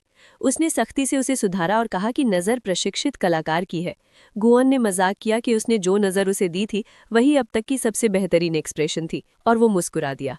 राइवा ने बताया कि उसे इंस्टेंट और डिलीवरी वाला खाना पसंद नहीं है, इसलिए अब से वो नियमित रूप से खाना बनाएगी, चाहे वो उसके साथ खाए या नहीं। गुआन ने घर के बने खाने के विचार पर मजाकिया प्रतिक्रिया दी। बाद में साथ खाना खाते हुए गुआन ने उसे एक नया फ़ोन दिया जिसमें लोकेशन ट्रैकिंग लगी थी। उसका नंबर पहले से सेव था और उसने कहा कि ज़रूरत पड़ने पर कभी भी कॉल करे। उसने उसे एक वेडिंग रिंग भी दी। राइवा ने तुरंत पहचान लिया कि वो असली हीरा है और किसी हाई एंड ब्रांड की महंगी अंगूठी है। गुआन ने कहा कि चाहे कुछ भी हो जाए, उसे ये एक चीज़ हमेशा अपने शरीर पर रखनी है। उसकी कीमत देखकर वो घबरा गई तो उसने पूछा कि क्या उसे ये पसंद नहीं है। जब वो हिचकिचाई तो उसने सहजता से सुझाव दिया कि उसकी कलाई की चमड़ी के नीचे ट्रैकिंग चिप लगा दी जाए और भरोसा दिलाया कि दर्द नहीं होगा। घबराकर राइवा ने तुरंत अंगूठी पहनने पर हामी भर दी। इसके बाद गुआन ने उसे एक इलेक्ट्रिक शॉक डिवाइस दी और बताया कि ये बाजार में उपलब्ध नहीं है और सार्वजनिक जगहों पर इस्तेमाल नहीं करनी चाहिए। राइवा ने इसे शांति से स्वीकार कर लिया और कहा कि वो पहले भी ऐसी डिवाइस इस्तेमाल कर चुकी है, इसलिए उसके लिए आसान होगा। ये सब निपटने के बाद गुआन ने कहा कि उसका काम हो गया है और फिर से न्यूड मॉडल वाली बात छेड़ दी। राइवा को समझ आ गया कि उसका ध्यान अब तक वहीं अटका है। उसने साफ किया कि वो पोर्ट्रेट नहीं बनाना चाहती, वो अपनी पेंटिंग के जरिए एक एहसास पकड़ना चाहती है और संभव है कि अंतिम कृति में इंसान की आकृति हो ही ना। बहुत समय बाद वो गंभीरता से पेंटिंग पर लौट रही थी, इसलिए उसे दोबारा सीखने और अपनी कला को निखारने के लिए समय चाहिए था। उसका अनुमान था कि ठीक से शुरू करने में कम से कम 1 महीना लगेगा। अगर वो अनुमति दे तो वो उसे देखते रहना, आइडियाज़ विकसित करना और स्केच बनाना चाहती थी। गुआन ने पूछा कि उसने उसे ही मॉडल क्यों चुना और उसमें ऐसा क्या है जिसने उसके दिल को छुआ। राइवा ने बताया कि उसकी हर बात उसे गुआन नाम के उस इंसान को चित्रित करने का मन करती है। उसने छेड़ते हुए पूछा कि क्या वो उसे रिझाने की कोशिश कर रही है। घबराकर राइवा ने साफ किया कि उसका मतलब ऐसा नहीं है। उसने माना कि उसे बहुत समय बाद ऐसे एहसास हुए हैं और उम्मीद की कि वो उसे सकारात्मक रूप में ले। ज़रूरत पड़े तो उसने मॉडल फीस देने की पेशकश की। गुआन कुछ समय चुप रहा, फिर उसने कहा कि उसके हाथ का बना खाना अलग स्वाद वाला है और फीस की बात भूल जाने को कहा। उसने बताया कि उसे हाल ही में $12 लाख का एक कमीशन मिला है, इसलिए इसे सेवा समझ लिया जाए। फिर उसने उससे सिर्फ एक छोटी सी बात करने को कहा। उसने उसका हाथ थामा और मुस्कुराते हुए सुझाव दिया कि कम से कम एक बार उसके साथ जमकर शराब पिए। ये इशारा देखकर रायवा हल्की सी शर्मा गई। तभी गुओन फोन बजा। उसने कॉल उठाई और चिढ़े हुए लहजे में कहा कि उसने पहले संपर्क करने का वादा किया था, फिर इतनी बेसब्री क्यों? कॉल खत्म होने के बाद रायवा ने पूछा कि कौन था। गुओन ने शांत स्वर में बताया कि वो उसका ससुर था और वो प्री एंगेजमेंट मीटिंग की बात कर रहा था। बाद में साथ नाश्ता खत्म करने के बाद रायवा ने पूछा कि क्या वो सच में जाने की योजना बना रहा है। ग्वान ने दिलचस्पी दिखाते हुए जवाब दिया कि ये उसे काफी रोचक लग रहा है। राय ने सोचा कि ग्वान अपने पिता से कितना अलग है। जहां उसका पिता ऐसे हालात से बचता था, वहीं ग्वान ने प्री एंगेजमेंट मीटिंग में सक्रिय रूप से हिस्सा लिया। आखिरकार ये मुलाकात डीएस होटल में डिनर के साथ खत्म हुई। दिन बीतते गए। एक दिन ग्वान ने हल्के से पूछा कि कैफे में नई पार्ट टाइम जॉब के लिए उसका इंटरव्यू कैसा रहा। राय ने बताया कि इंटरव्यू अच्छा गया और उन्होंने उसे अगली सुबह से ही काम शुरू करने को कह दिया है। ग्वान ने इशारा किया कि पहले वो घर में रहते हुए घुटन महसूस कर रही थी और अब उसने फिर से एक और नौकरी ढूंढ ली है। उसने मजाक में कहा कि जब उसे पहली सैलरी मिले तो उसे कुछ अच्छा खिलाए। राया ने बिना सोचे तुरंत हामी भर दी। इसके बाद ग्वान ने बताया कि उसे थोड़ी देर के लिए बाहर जाना होगा और उसे हिदायत दी कि वो घर पर ही रहे, कहीं बाहर न जाए। राया ने पूछा कि वो कहाँ जा रहा है। ग्वान ने समझाया कि वो एयरपोर्ट जा रहा है कुछ लोगों को बुलाने, क्योंकि उसे लगता था कि ससुर से अकेले निपटना मुश्किल हो सकता है। उसने कहा कि बाद में वो उन लोगों से उसका परिचय करवा देगा। जब राय ने पूछा कि क्या वे लोग भी उसी फील्ड में काम करते हैं, ग्वान ने पुष्टि की कि हाँ और भरोसा दिलाया कि वे भरोसेमंद हैं। उसने ये भी कहा कि पैसों की चिंता ना करे, भुगतान वो खुद संभाल लेगा। उसके बोलने के तरीके से राया को लगा कि कम से कम 2 लोग तो जरूर होंगे। उसने सोचा कि अगर ग्वान उनके साथ काम करता है तो वे जरूर बेहद काबिल मर्सेनरी होंगे। उसे इस बात की भी चिंता हुई कि पहले मिले $1.2 मिलियन का बड़ा हिस्सा शायद उनकी फीस में चला जाएगा, खासकर तब जब वो पहले ही हीरे की अंगूठी पर इतनी बड़ी रकम खर्च कर चुका था। उसे लगा कि शायद वो कुछ ज्यादा ही पैसे उड़ा रहा है। जाने से पहले ग्वान ने कहा कि वो जल्दी लौट आएगा। राय ने पूछा कि रात के खाने में उसे क्या चाहिए। ग्वान ने जवाब दिया कि उसे मीट वाली डिशेस पसंद है। उसके जाने के बाद राय ने तय किया कि वो उसके लिए कुछ अच्छा पकाएगी। घर में शांति छा जाने पर राय ने सोचा कि ये अपने हाथ ढीले करने और फिर से पेंटिंग में लौटने का अच्छा समय है। बहुत समय हो गया था जब वो कैनवस के सामने बैठी थी। पेंटिंग शुरू करते हुए उसने सोचा कि अगर ग्वान के साथ उसका कॉन्ट्रैक्ट ना होता तो शायद वो ऐसे शांत पल कभी न जी पाती। उसे इस बात की भी खुशी थी कि उसे एक मॉडल मिल गया है। उसके ख्याल फिर से ग्वान की उन बातों की ओर चले गए। न्यूड मॉडल वाली मजाकिया टिप्पणी और वो पल जब उसने उसका हाथ पकड़कर साथ में शराब पीने का सुझाव दिया था। उस पल को याद करके वो फिर से शर्मा गई। वो सोचने लगी कि उसने ऐसा क्यों कहा होगा। तभी दरवाजा बजी। राय ने मान लिया कि ये उसके मंगवाए हुए आर्ट सप्लाईज होंगे और उसने डिलीवरी वाले से कहा कि सामान दरवाजे पर ही छोड़ दे, लेकिन सामने वाले ने कहा कि सिग्नेचर चाहिए। ये सुनकर वो रुक गई। थोड़ी झिझक के बाद उसने दरवाजा खोल दिया। दरवाजा खुलते ही उस आदमी ने अचानक उसका हाथ पकड़ लिया। राय ने तुरंत प्रतिक्रिया दी और इलेक्ट्रिक शॉक डिवाइस का इस्तेमाल किया। आदमी चीख पड़ा और तुरंत पीछे की ओर गिर पड़ा। तभी पता चला कि वो आदमी चॉय था। ग्वान जोर जोर से हंसता हुआ सामने आया और बोला कि ये सब उसे पागल कर रहा है। राय ने उसे पूछा कि वो हंस क्यों रहा है और क्या इसी वजह से उसने वो इलेक्ट्रिक शॉक डिवाइस दी थी। ग्वान ने पुष्टि की कि बिल्कुल इसी कारण के लिए दी थी और उसकी तारीफ की कि उसने बहुत अच्छा किया। फिर ग्वान ने चॉय को पैर से दबा दिया और उसे डांटते हुए कहा कि उसने उससे कहा था कि वो थोड़ी देर और बेहोश रहे, लेकिन वो जल्दी उठ गया और बवाल कर दिया। इसके बाद उसने औपचारिक रूप से चॉय का परिचय करवाया और बताया कि वही वो इंसान है जिसे वो एयरपोर्ट से लेने गया था और अब आगे से वही सुरक्षा की जिम्मेदारी संभालेगा। राया ने मनी मन सोचा कि उनकी पहली मुलाकात तो बिल्कुल भी अच्छी नहीं रही। बाद में चॉय ने खुले तौर पर राया पर हैरानी जताई। उसने कहा कि अक्सर लोग सेल्फ डिफेंस टूल साथ रखते हैं, लेकिन असली इमरजेंसी में डर उन्हें जकड़ लेता है और प्रैक्टिस के बावजूद वे उनका इस्तेमाल नहीं कर पाते। ग्वान ने बताया कि राया ने पहले ही कहा था कि वो ये डिवाइस पहले इस्तेमाल कर चुकी है, मतलब उसने शायद पहले भी काफ़ी लोगों को शॉक दिया होगा। ग्वान ने फिर चॉय से पूछा कि वो ऐसे बेकार के टेस्ट क्यों करता रहता है। चॉय ने कबूल किया कि वो एक असली किडनैपिंग सिचुएशन का सिमुलेशन करना चाहता था। उसने ये भी माना कि शुरुआत में उसे लगा था कि राया बस एक बिगड़ी हुई अमीर लड़की है और वो उसका हौसला थोड़ा तोड़ना चाहता था, लेकिन अब वो समझ गया था कि उसे पागल द्वारा पागल क्यों कहा जाता है। आखिर में चॉय ने उन्हें एक कपल का नाम दे दिया, लुनैटिक कपल। ग्वान ने सख्ती से चेतावनी दी कि वो दोबारा ऐसा कुछ ना करे। फिर उसने चॉय से रायवा से ढंग से माफी मांगने को कहा। चॉय ने तुरंत अपनी गलती मानी और सुधार का वादा किया। इसके बाद उसने ग्वान से पूछा कि क्या उसने पहले भेजी गई फाइल देखी है या नहीं, और कहा कि अगर नहीं देखी तो अभी देख ले। ग्वान ने फाइल खोली और देखा कि उसमें रियू द्वारा बनाई गई सभी पेंटिंग्स थी। चॉय ने कहा कि इतनी असाधारण प्रतिभा को यूं ही बर्बाद होते देखना बहुत दर्दनाक है। यहाँ तक कि जिसे कला की समझ नहीं है वो भी उन पेंटिंग्स की ताकत महसूस कर सकता है। उसने रियू की कला को बोल्ड, आक्रामक और इतनी शक्तिशाली बताया कि वो देखने वालों को डराते हुए उनकी भावनाओं को जबरदस्ती खींच लेती है। ग्वान को लगा कि ये पेंटिंग्स रियू की उसकी बनाई हुई छवि से मेल नहीं खाती। उसके मन में रियू हमेशा चमकदार और प्रभावशाली लगी थी। उसने सोचा था कि उसकी कला भी जिंदा दिल और ऊर्जा से भरी होगी, ना कि इतनी भारी और अंधेरी।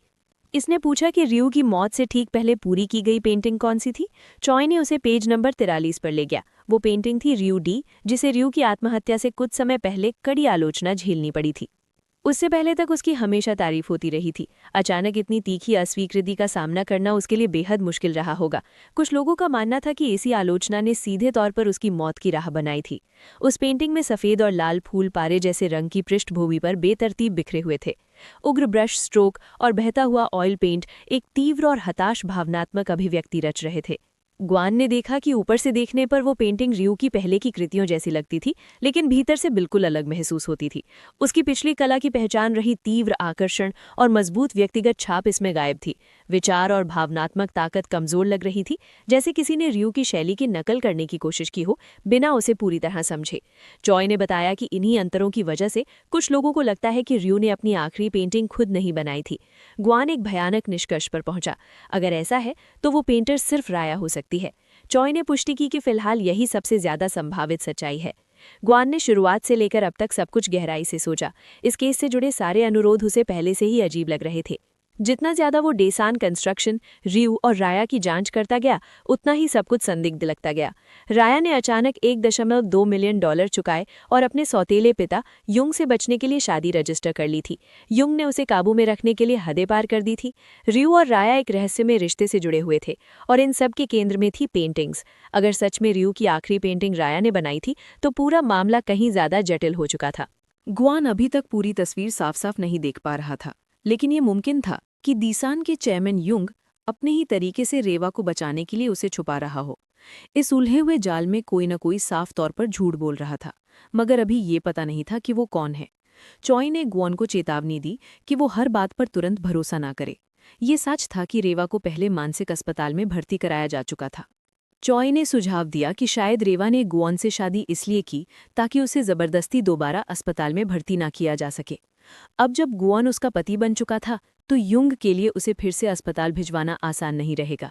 रियू खुद मानसिक रूप से अस्थिर रही थी और मानसिक बीमारियां अक्सर परिवारों में चलती हैं। इसलिए ये भी मुमकिन था कि रेवा सच में। इससे पहले कि चॉय अपनी बात पूरी करता, ग्वान ने सख्ती से बीच में टोकते हुए कहा कि रेवा पूरी तरह सामान्य है। फिर उसने यूं ही हल्के से बताया कि जल्द ही एक प्री एंगेजमेंट मीटिंग तय हुई है। ये सुनकर चॉय चौंक गया और उसने पूछा कि ग्वान क्या करने वाला है और क्या वो किसी से संपर्क करने की सोच रहा है। ग्वान इस सवाल से थोड़ा उलझ गया और उसने चॉय को याद दिलाया कि वो एक अनाथ है। उसके माता पिता नहीं है जिनसे वो संपर्क कर सके। चॉय को एहसास हुआ कि रेवा का पारिवारिक हालात जितना जटिल है, ग्वान खुद भी उससे कम पेचीदा नहीं है। उसने जोर से सोचा कि ग्वान बिना इन सब बातों की परवाह किए कोरिया कैसे आ गया। ग्वान ने इसे मान लिया, लेकिन कहा कि उसे फर्क नहीं पड़ता और वो आखिरकार सब कुछ संभाल लेगा। बाद में चॉय ने दिल से रेवा से माफी मांगी और माना कि वो हद से आगे निकल गया था। रेवा ने शांति से कहा कि इतनी औपचारिकता की जरूरत नहीं है और उसे जाने देने को कहा। जब तीनों साथ बैठकर खाना खा रहे थे, चॉय ने रेवा के खाने की तारीफ की और साथ ही इलेक्ट्रिक शॉक डिवाइस को जिस तरह उसने इस्तेमाल किया था उसकी भी सराहना की। राया ने बताया कि वो पहले भी कभी कभार इसे इस्तेमाल कर चुकी है, इसलिए उसे इसे लेकर भरोसा था। चॉय ने फिर साफ किया कि वो सीधे लड़ाई में ज्यादा माहिर नहीं है। उसकी ताकत सेल्फ डिफेंस, हथियारों की देखरेख, फायर आर्म्स, विस्फोटक और मशीनों को रिपेयर या मॉडिफाई करने में है। गुआन ने समझाया कि उसने एक छोटी सी सुरक्षा टीम बनाई है जिसमें वो खुद, चॉय और 2 अन्य लोग शामिल हैं, कुल 4 लोग। चॉय ने बताया कि ये उसका कोरिया में पहला मौका है और बाकी टीम मेंबर बाद में आएंगे। वे सभी, खुद चॉय भी, डेजर्ट नाम की कंपनी से आए थे। राया थोड़ी हिचकी और सोचने लगी कि क्या सच में और लोगों को बुलाना ठीक है जब उसने सिर्फ एक व्यक्ति की कमीशन फीस दी थी। चॉय ने समझाया कि आने वालों में से एक डेजर्ट का प्रतिनिधि है। उसने कहा कि ज्यादा चिंता करने की जरूरत नहीं है, ये कोई बड़ी बात नहीं है। वैसे भी वे लोग अपने काम से कोरिया आ रहे थे और बस साथ साथ जुड़ रहे थे। असल में उनकी मौजूदगी पूरी तरह गुआन की वजह से थी। गुआन ने आत्मविश्वास से पूछा कि कैसा लगा, क्या उसका पति भरोसेमंद लगता है। राया ने माना कि लगता है। फिर उसने उससे पूछा कि इतने साल विदेश रहने के बाद उसने इतनी गालियां बोलना कहाँ से सीख ली। गुआन ने लापरवाही से जवाब दिया कि इंसान ऐसे शब्द अपने आप सीख ही लेता है। उसने बताया कि वो हाई स्कूल तक सियोल में रहा था और यहाँ तक कि उसका घर रेवा के घर के पास ही था। राया ने इसे बेकार की बात कहकर टाल दिया। गुआन ने फिर बताया कि उसने पहले किंटो खरीद लिया है। राया ने उसे धन्यवाद दिया। चॉय, जो अब तक चुपचाप सब सुन रहा था, उनकी बातचीत से पूरी तरह उलझ गया। बाद में नाश्ते के बाद रेवा को लगा कि खाना खाने के बाद आइसक्रीम सबसे अच्छी लगती है। आइसक्रीम खाते हुए उसने गुआन को याद दिलाया कि उसने पहले उसके स्वाद को पुराना कहकर मजाक उड़ाया था और उसे चिढ़ाया था। गुआन मुस्कुराया और बिना झिझके उसकी आइसक्रीम से एक बाइट ले ली। जब राया ने नीचे देखा तो उसे एहसास हुआ कि लगभग आधी आइसक्रीम गायब है और वो चुपचाप हैरान रह गई। गुआन ने शांति से कहा कि वो उसे एक और दिला देगा। उसी पल दूसरी मंजिल से जोर की आवाज आई। गुआन ने बताया कि चॉय ऊपर कुछ काम संभाल रहा है। फिर उसने राया से पूछा कि अगर वो उसे ऊपर जाने दे तो बदले में वो उसे क्या देगी। राया ने साथ में पीने का सुझाव दिया। गुआन ने इसे मॉडलिंग फीस के तौर पर मान लिया। राया ने सोचा और माना कि ये ठीक है। गुआन ने फिर उसे एक निकनेम से बुलाया, येटो। जब उसने प्रतिक्रिया दी तो उसने बताया कि इसका मतलब है प्रिटी लूनेटिक। राया हंस पड़ी और कहा कि उसे कुछ ऐसा ही उम्मीद थी। उसने खुद को ये सोचकर दिलासा दिया कि कम से कम प्रिटी तो इसमें है। आइसक्रीम खत्म करने के बाद गुआन ने उसे फिर से बुलाया। जब उसने पूछा तो वो अचानक करीब आ गया और पूछा कि क्या वो डर रही है। राया इस अचानक बदले माहौल से उलझ गई और पूछा कि उसका क्या मतलब है। गुआन ने पूछा कि क्या वो उसके साथ रहने से डरती है। राया ने मन ही मन जवाब दिया कि वो तो उसकी तरफ है। गुआन ने और आगे बढ़ते हुए पूछा कि क्या उसे अपनी जान के खतरे से आगे भी कोई डर लगता है। राया ने सोचा कि अगर ऐसा है तो डरने के लिए और कुछ बचता नहीं है। गियोन ने इशारा किया कि वो फिर भी एक आदमी है। वो और करीब आ गया और इशारे में कहा कि अगर वो वहीं उसे चूम ले तो क्या होगा। राया घबरा गई, लेकिन खुद को शांत करने की कोशिश की और उसने सोचा कि वो बेकार की बात को ज्यादा बड़ा बना रहा है। क्योंकि वे कपल होने का नाटक कर रहे थे, इसलिए उसे लगा कि एक किस से ज्यादा फर्क नहीं पड़ना चाहिए। लेकिन गुआन के व्यवहार से साफ था कि वो सिर्फ एक किस पर नहीं रुकने वाला। उनके बीच की नज़दीकी से उसका दिल तेजी से धड़कने लगा, चाहे वो ना चाहती हो। अगले दिन राया अपने पार्ट टाइम जॉब के लिए कैफे गई। उसे अजीब लगा कि पिछले दिन की घटना इतनी अवास्तविक लग रही थी, जैसे कुछ हुआ ही ना हो। गुआन अपनी सुरक्षा ड्यूटी के तहत वहां मौजूद था, एक आम ग्राहक बनने का नाटक कर रहा था। सुबह का समय था और ग्राहक बहुत कम थे, इसलिए उसकी मौजूदगी किसी को खास नजर नहीं आई।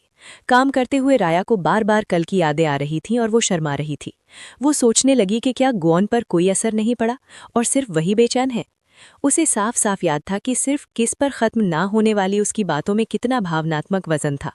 उस पल का अजीब माहौल अपने आप में बहुत साफ मतलब रखता था। राया समझ गई कि गुआन उसे चाहता है, लेकिन उसे समझ नहीं आया कि क्यों। वो 10 साल से ज्यादा अनुभव वाला एक मर्सनरी था, जिसने अनगिनत जानलेवा हालात झेले थे। उसे ये बिल्कुल समझ नहीं आता था कि ऐसा इंसान अपने ही एम्प्लॉयर को क्यों चुनेगा। उसकी जल्दबाज छवि के बावजूद गुआन ऐसा इंसान था जो हर कदम सोच समझकर उठाता था। एम्प्लॉयर और एम्प्लॉई के बीच की सीमा पार करने की जटिलताओं को जानते हुए ये मानना मुश्किल था कि वो बिना किसी वजह से ऐसा करेगा। ऐसे ही उलझे हुए विचार राया के दिमाग में उसके पार्ट टाइम जॉब के पहले दिन भरे हुए थे। तभी एक ग्राहक कैफे में आया। राया ने शालीनता से उसका स्वागत किया, लेकिन जैसे ही उसने उसे देखा, उसके मन में बेचैनी पैदा हो गई। उसका रूप किसी गुंडे जैसा लगा और पल भर के लिए उसने सोचा कि कहीं उसे उसके पिता ने तो नहीं भेजा।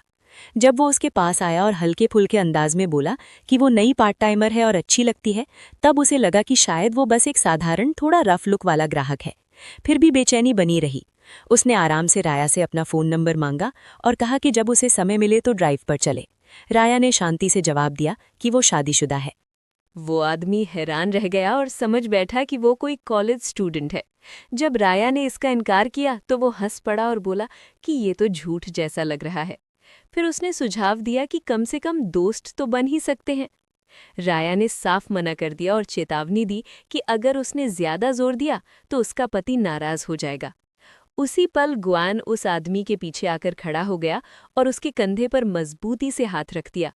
ठंडे लहजे में उसने कहा कि राया का पति एक पागल इंसान है और उसे उसके काम में दखल न देने की चेतावनी दी। फिर उसे वहां से निकल जाने को कहा।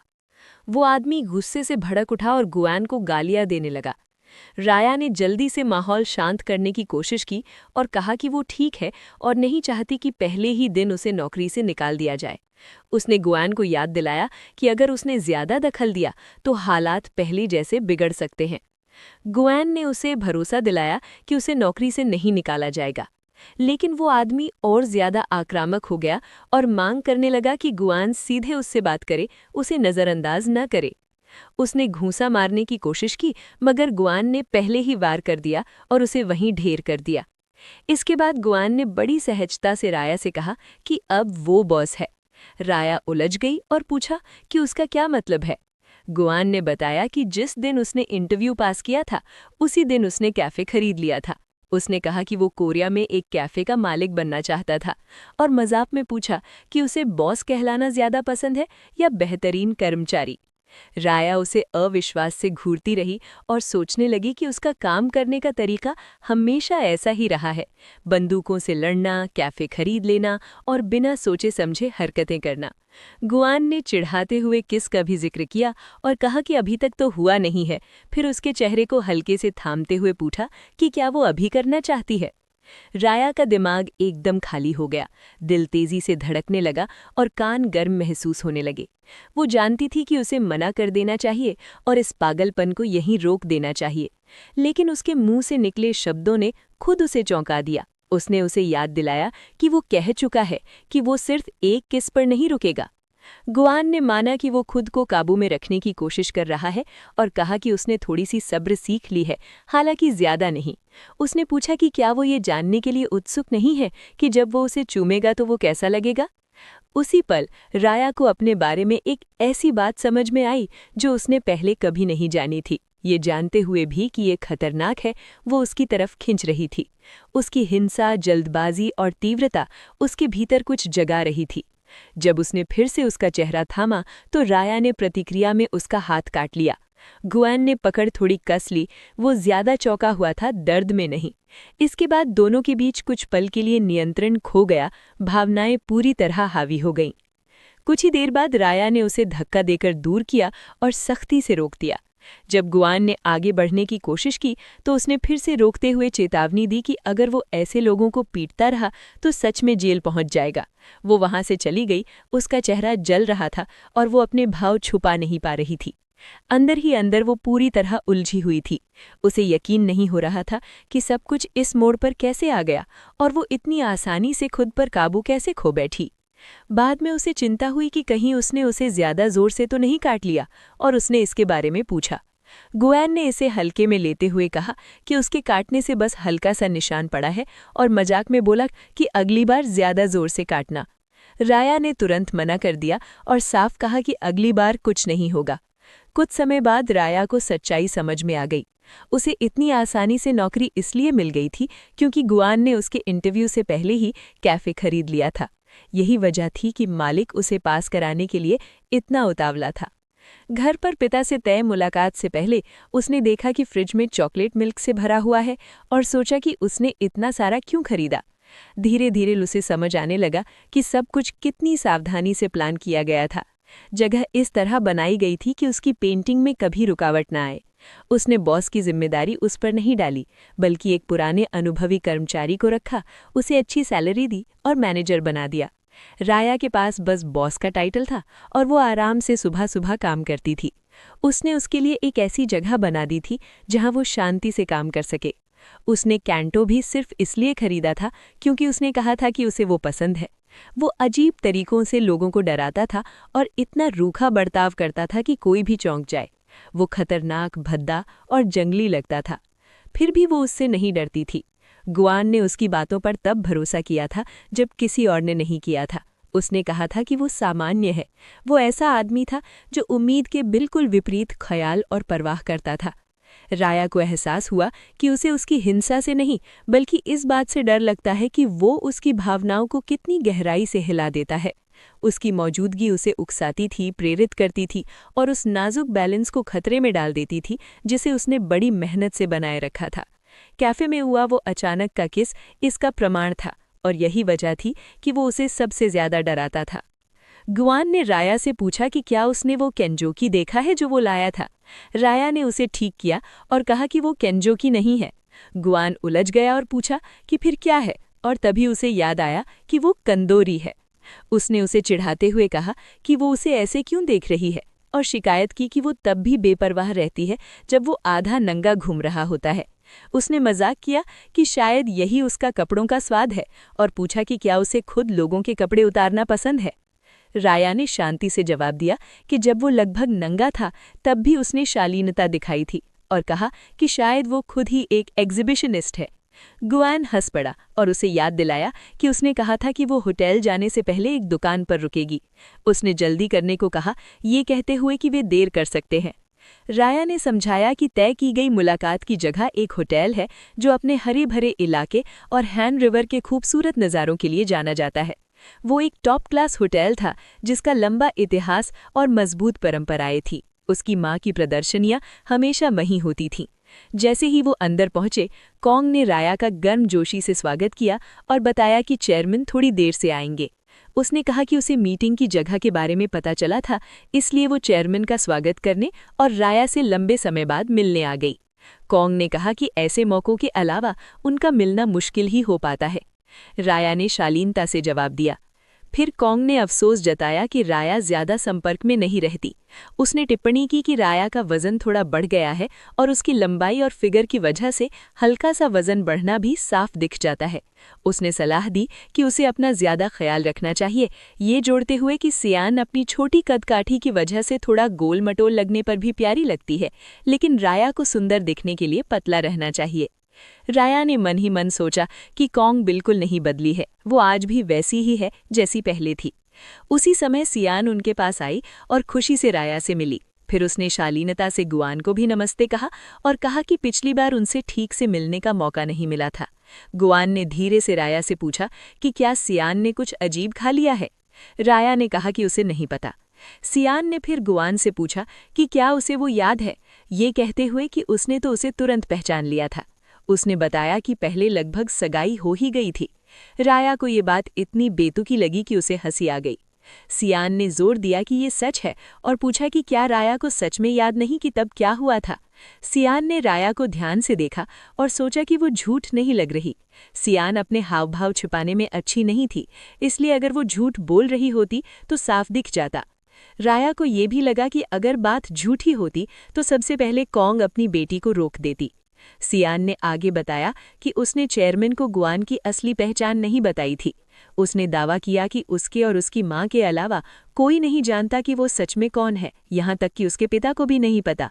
गुआन ने शांति से जवाब दिया और पूछा कि वो इस जानकारी के साथ उससे क्या करवाना चाहती है। सियान ने कहा कि वो ये बात उसके लिए गुप्त ही रखेगी। गुआन ने इसे धमकी समझा और पूछा कि क्या वो उसे डराने की कोशिश कर रही है। तभी कॉन्ग बीच में आ गई और अपनी बेटी को अपने पीछे कर लिया, जल्दी से समझाते हुए कि ये बिल्कुल भी धमकी नहीं है। कॉन्ग ने गुआन से कहा कि वो बस उससे मिलना चाहती थी। उसने बताया कि उसने कई बार खुद उससे संपर्क करने की कोशिश की, लेकिन वो हमेशा राया के साथ रहता था, इसलिए उससे सीधे मिल पाना आसान नहीं था। कॉन्ग ने आगे कहा कि भले ही ये सब 10 साल पहले हुआ था और याद करना आसान ना हो, लेकिन एक समय पर दोनों परिवारों के बीच सगाई की बात चली थी। उसने कहा कि वो गुआन से इसलिए मिलने आई थी क्योंकि उसे ये रिश्ता काफ़ी दिलचस्प लगा। गुआन ने जवाब दिया कि उसे 10 साल पहले की कोई बात धुंधली सी याद है, लेकिन किसी सगाई के बारे में वो पक्का नहीं है। उसे बस इतना याद था कि उस समय कोई उसके पास आया था और किसी बात के लिए गिड़गिड़ा रहा था। इसके अलावा कुछ खास नहीं। रिया ने गुआन को पुकारा और शांति से पूछा कि आखिर चल क्या रहा है। गुआन ने समझाया कि कोई बड़ी बात नहीं है, बस सामने वाले की तरफ से एक गलतफहमी है। रिया ने गुआन की गहरी अंधेरी आंखों में देखा और उसे साफ महसूस हुआ कि कुछ ना कुछ गड़बड़ जरूर है। उसे लगा कि वो कुछ छुपा रहा है। वो जानती थी कि अगर वो अभी जोर दे तो शायद उसका राज सामने आ जाए, लेकिन अजीब बात ये थी कि उसे ये भी महसूस हो रहा था कि ऐसा करने से उसे तकलीफ पहुंचेगी। वो उसे दर्द में नहीं देखना चाहती थी, इसलिए उसने चुप रहना चुना और बस सिर हिलाकर उसकी बात मान ली। उसी पल कैन की आवाज़ कांपने लगी। उसने रिया से सवाल किया कि वो ऐसे कैसे बर्ताव कर सकती है जैसे कुछ हुआ ही ना हो। उसने याद दिलाया कि उसकी लगभग सगाई हो चुकी थी और पूछा कि क्या रिया को सच में लगता है कि ये सब झूठ था। रिया ने ठंडे लहजे में जवाब दिया कि मान लो कैन की कही हर बात सच भी हो तो भी उसे कोई फर्क नहीं पड़ता। उसने कैन से कहा कि किसी और के पति में दिलचस्पी लेना बंद करे। ये कहते हुए रिया ने गुआन का हाथ पकड़ लिया और कैन पर आरोप लगाया कि उसका व्यवहार बेहद दयनीय है। उसने साफ कहा कि अब गुआन उसी का है। कैन अचानक टूट गई और जोर जोर से रोने लगी। उसने कहा कि रिया की बातें बहुत ज्यादा कठोर थीं। तभी कॉन्ग दौड़ती हुई आई और अपनी बेटी को पुकारा।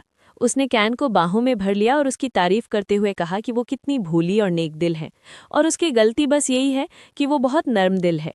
फिर कॉन्ग अचानक चीख पड़ी। उसने गुस्से में रिया से पूछा कि वो समझती क्या है खुद को और उस पर आरोप लगाया कि वो अपने भद्दे और घटिया खून का असली चेहरा दिखा रही है। उसी समय चेयरमैन युंग वहां पहुंचे। कॉन्ग ने तुरंत उनका स्वागत किया और कहा कि वो कम से कम औपचारिक रूप से उन्हें स्वागत करने के लिए रुकी हुई थी। चेयरमैन ने हाको के बारे में पूछा। कॉन्ग ने जवाब दिया कि वो किसी जरूरी काम से थोड़े समय के लिए विदेश गए हैं। फिर चेयरमैन की नज़र कैन पर पड़ी जो रो रही थी। उन्होंने पूछा कि क्या हुआ। कॉन्ग ने समझाया कि रिया ने कुछ कड़वी बात कह दी थी और कैन बहुत ही नाजुक दिल की है, इसलिए उसे जल्दी चोट लग गई। उसने ये भी कहा कि बच्चों के बीच ऐसी नोकझोंक आम बात है और उनसे चिंता न करने को कहा। चेयरमैन ने रिया का नाम लिया और पूछा कि क्या उसके पास कहने के लिए कुछ भी नहीं है। रिया चुप रही। तब चेयरमैन ने कॉन्ग की ओर देखा। कॉन्ग ने कहा कि वो बच्चों के बीच जल्द ही सुलह करवा देगी। उसी पल चेयरमैन ने अचानक कॉन्ग को जोरदार थप्पड़ मार दिया। उन्होंने कहा कि चाहे बच्चे ना समझ हों, लेकिन एक भाभी होने के नाते उसे ये सुनिश्चित करना चाहिए था कि कैन रिया के सामने इस तरह का बर्ताव ना करे। कॉन्ग तुरंत बार बार माफ़ी मांगने लगी और कहने लगी कि उससे बहुत बड़ी भूल हो गई। फिर कांपते हाथों से वो रिया के पास गई और उससे सीधे माफ़ी मांगी। रिया ये सब देखकर सिर्फ घृणा महसूस कर रही थी।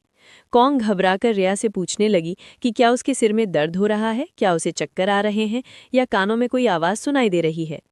रिया ने सोचा कि उसे कॉन्ग के इस दयनीय बर्ताव से नहीं बल्कि उस इंसान से नफरत है जिसने ये पूरी स्थिति पैदा की। उसे एहसास हुआ कि युंग हमेशा एक परफेक्ट पिता की तरह सामने आता है जो अपनी बेटी की रक्षा करता है और उसे सबसे ऊपर रखता है, लेकिन वो उसकी जिंदगी की सबसे छोटी गलती भी माफ नहीं करता। रिया को लगा कि वो ये सब जानबूझकर कर रहा है, जैसे वो सुरक्षा के नाम पर उसकी जिंदगी से हर उस इंसान को काट रहा है जो उसके थोड़ा भी करीब आता है, ताकि अंत में उसके पास कोई न बचे। रिया ने कॉन्ग से कहा कि वो बिल्कुल ठीक है और उसे कहीं भी दर्द नहीं है। फिर उसने चेयरमैन से कहा कि वो रुक जाएं क्योंकि वो एक एंगेजमेंट मीटिंग के लिए आए हैं और ये हंगामा उनके पति के सामने बेहद शर्मनाक है। चेयरमैन ने उसकी बात मान ली।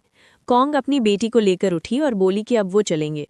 उन्होंने अलविदा कहा और वहां से चले गए। इसके बाद गुआन मेया और चेयरमैन युंग लंच के लिए बैठ गए। युंग ने स्टाफ को खाना परोसने का आदेश दिया और साथ ही कुछ और लाने को भी कहा। थोड़ी देर बाद स्टाफ एक बड़ा सा फूलों का गुलदस्ता लेकर लौटा। जैसे ही रिया की नज़र उन फूलों पर पड़ी जिनसे उसे बेहद नफरत थी, उसका शरीर कांपने लगा। ये प्रतिक्रिया तुरंत नजर आ गई।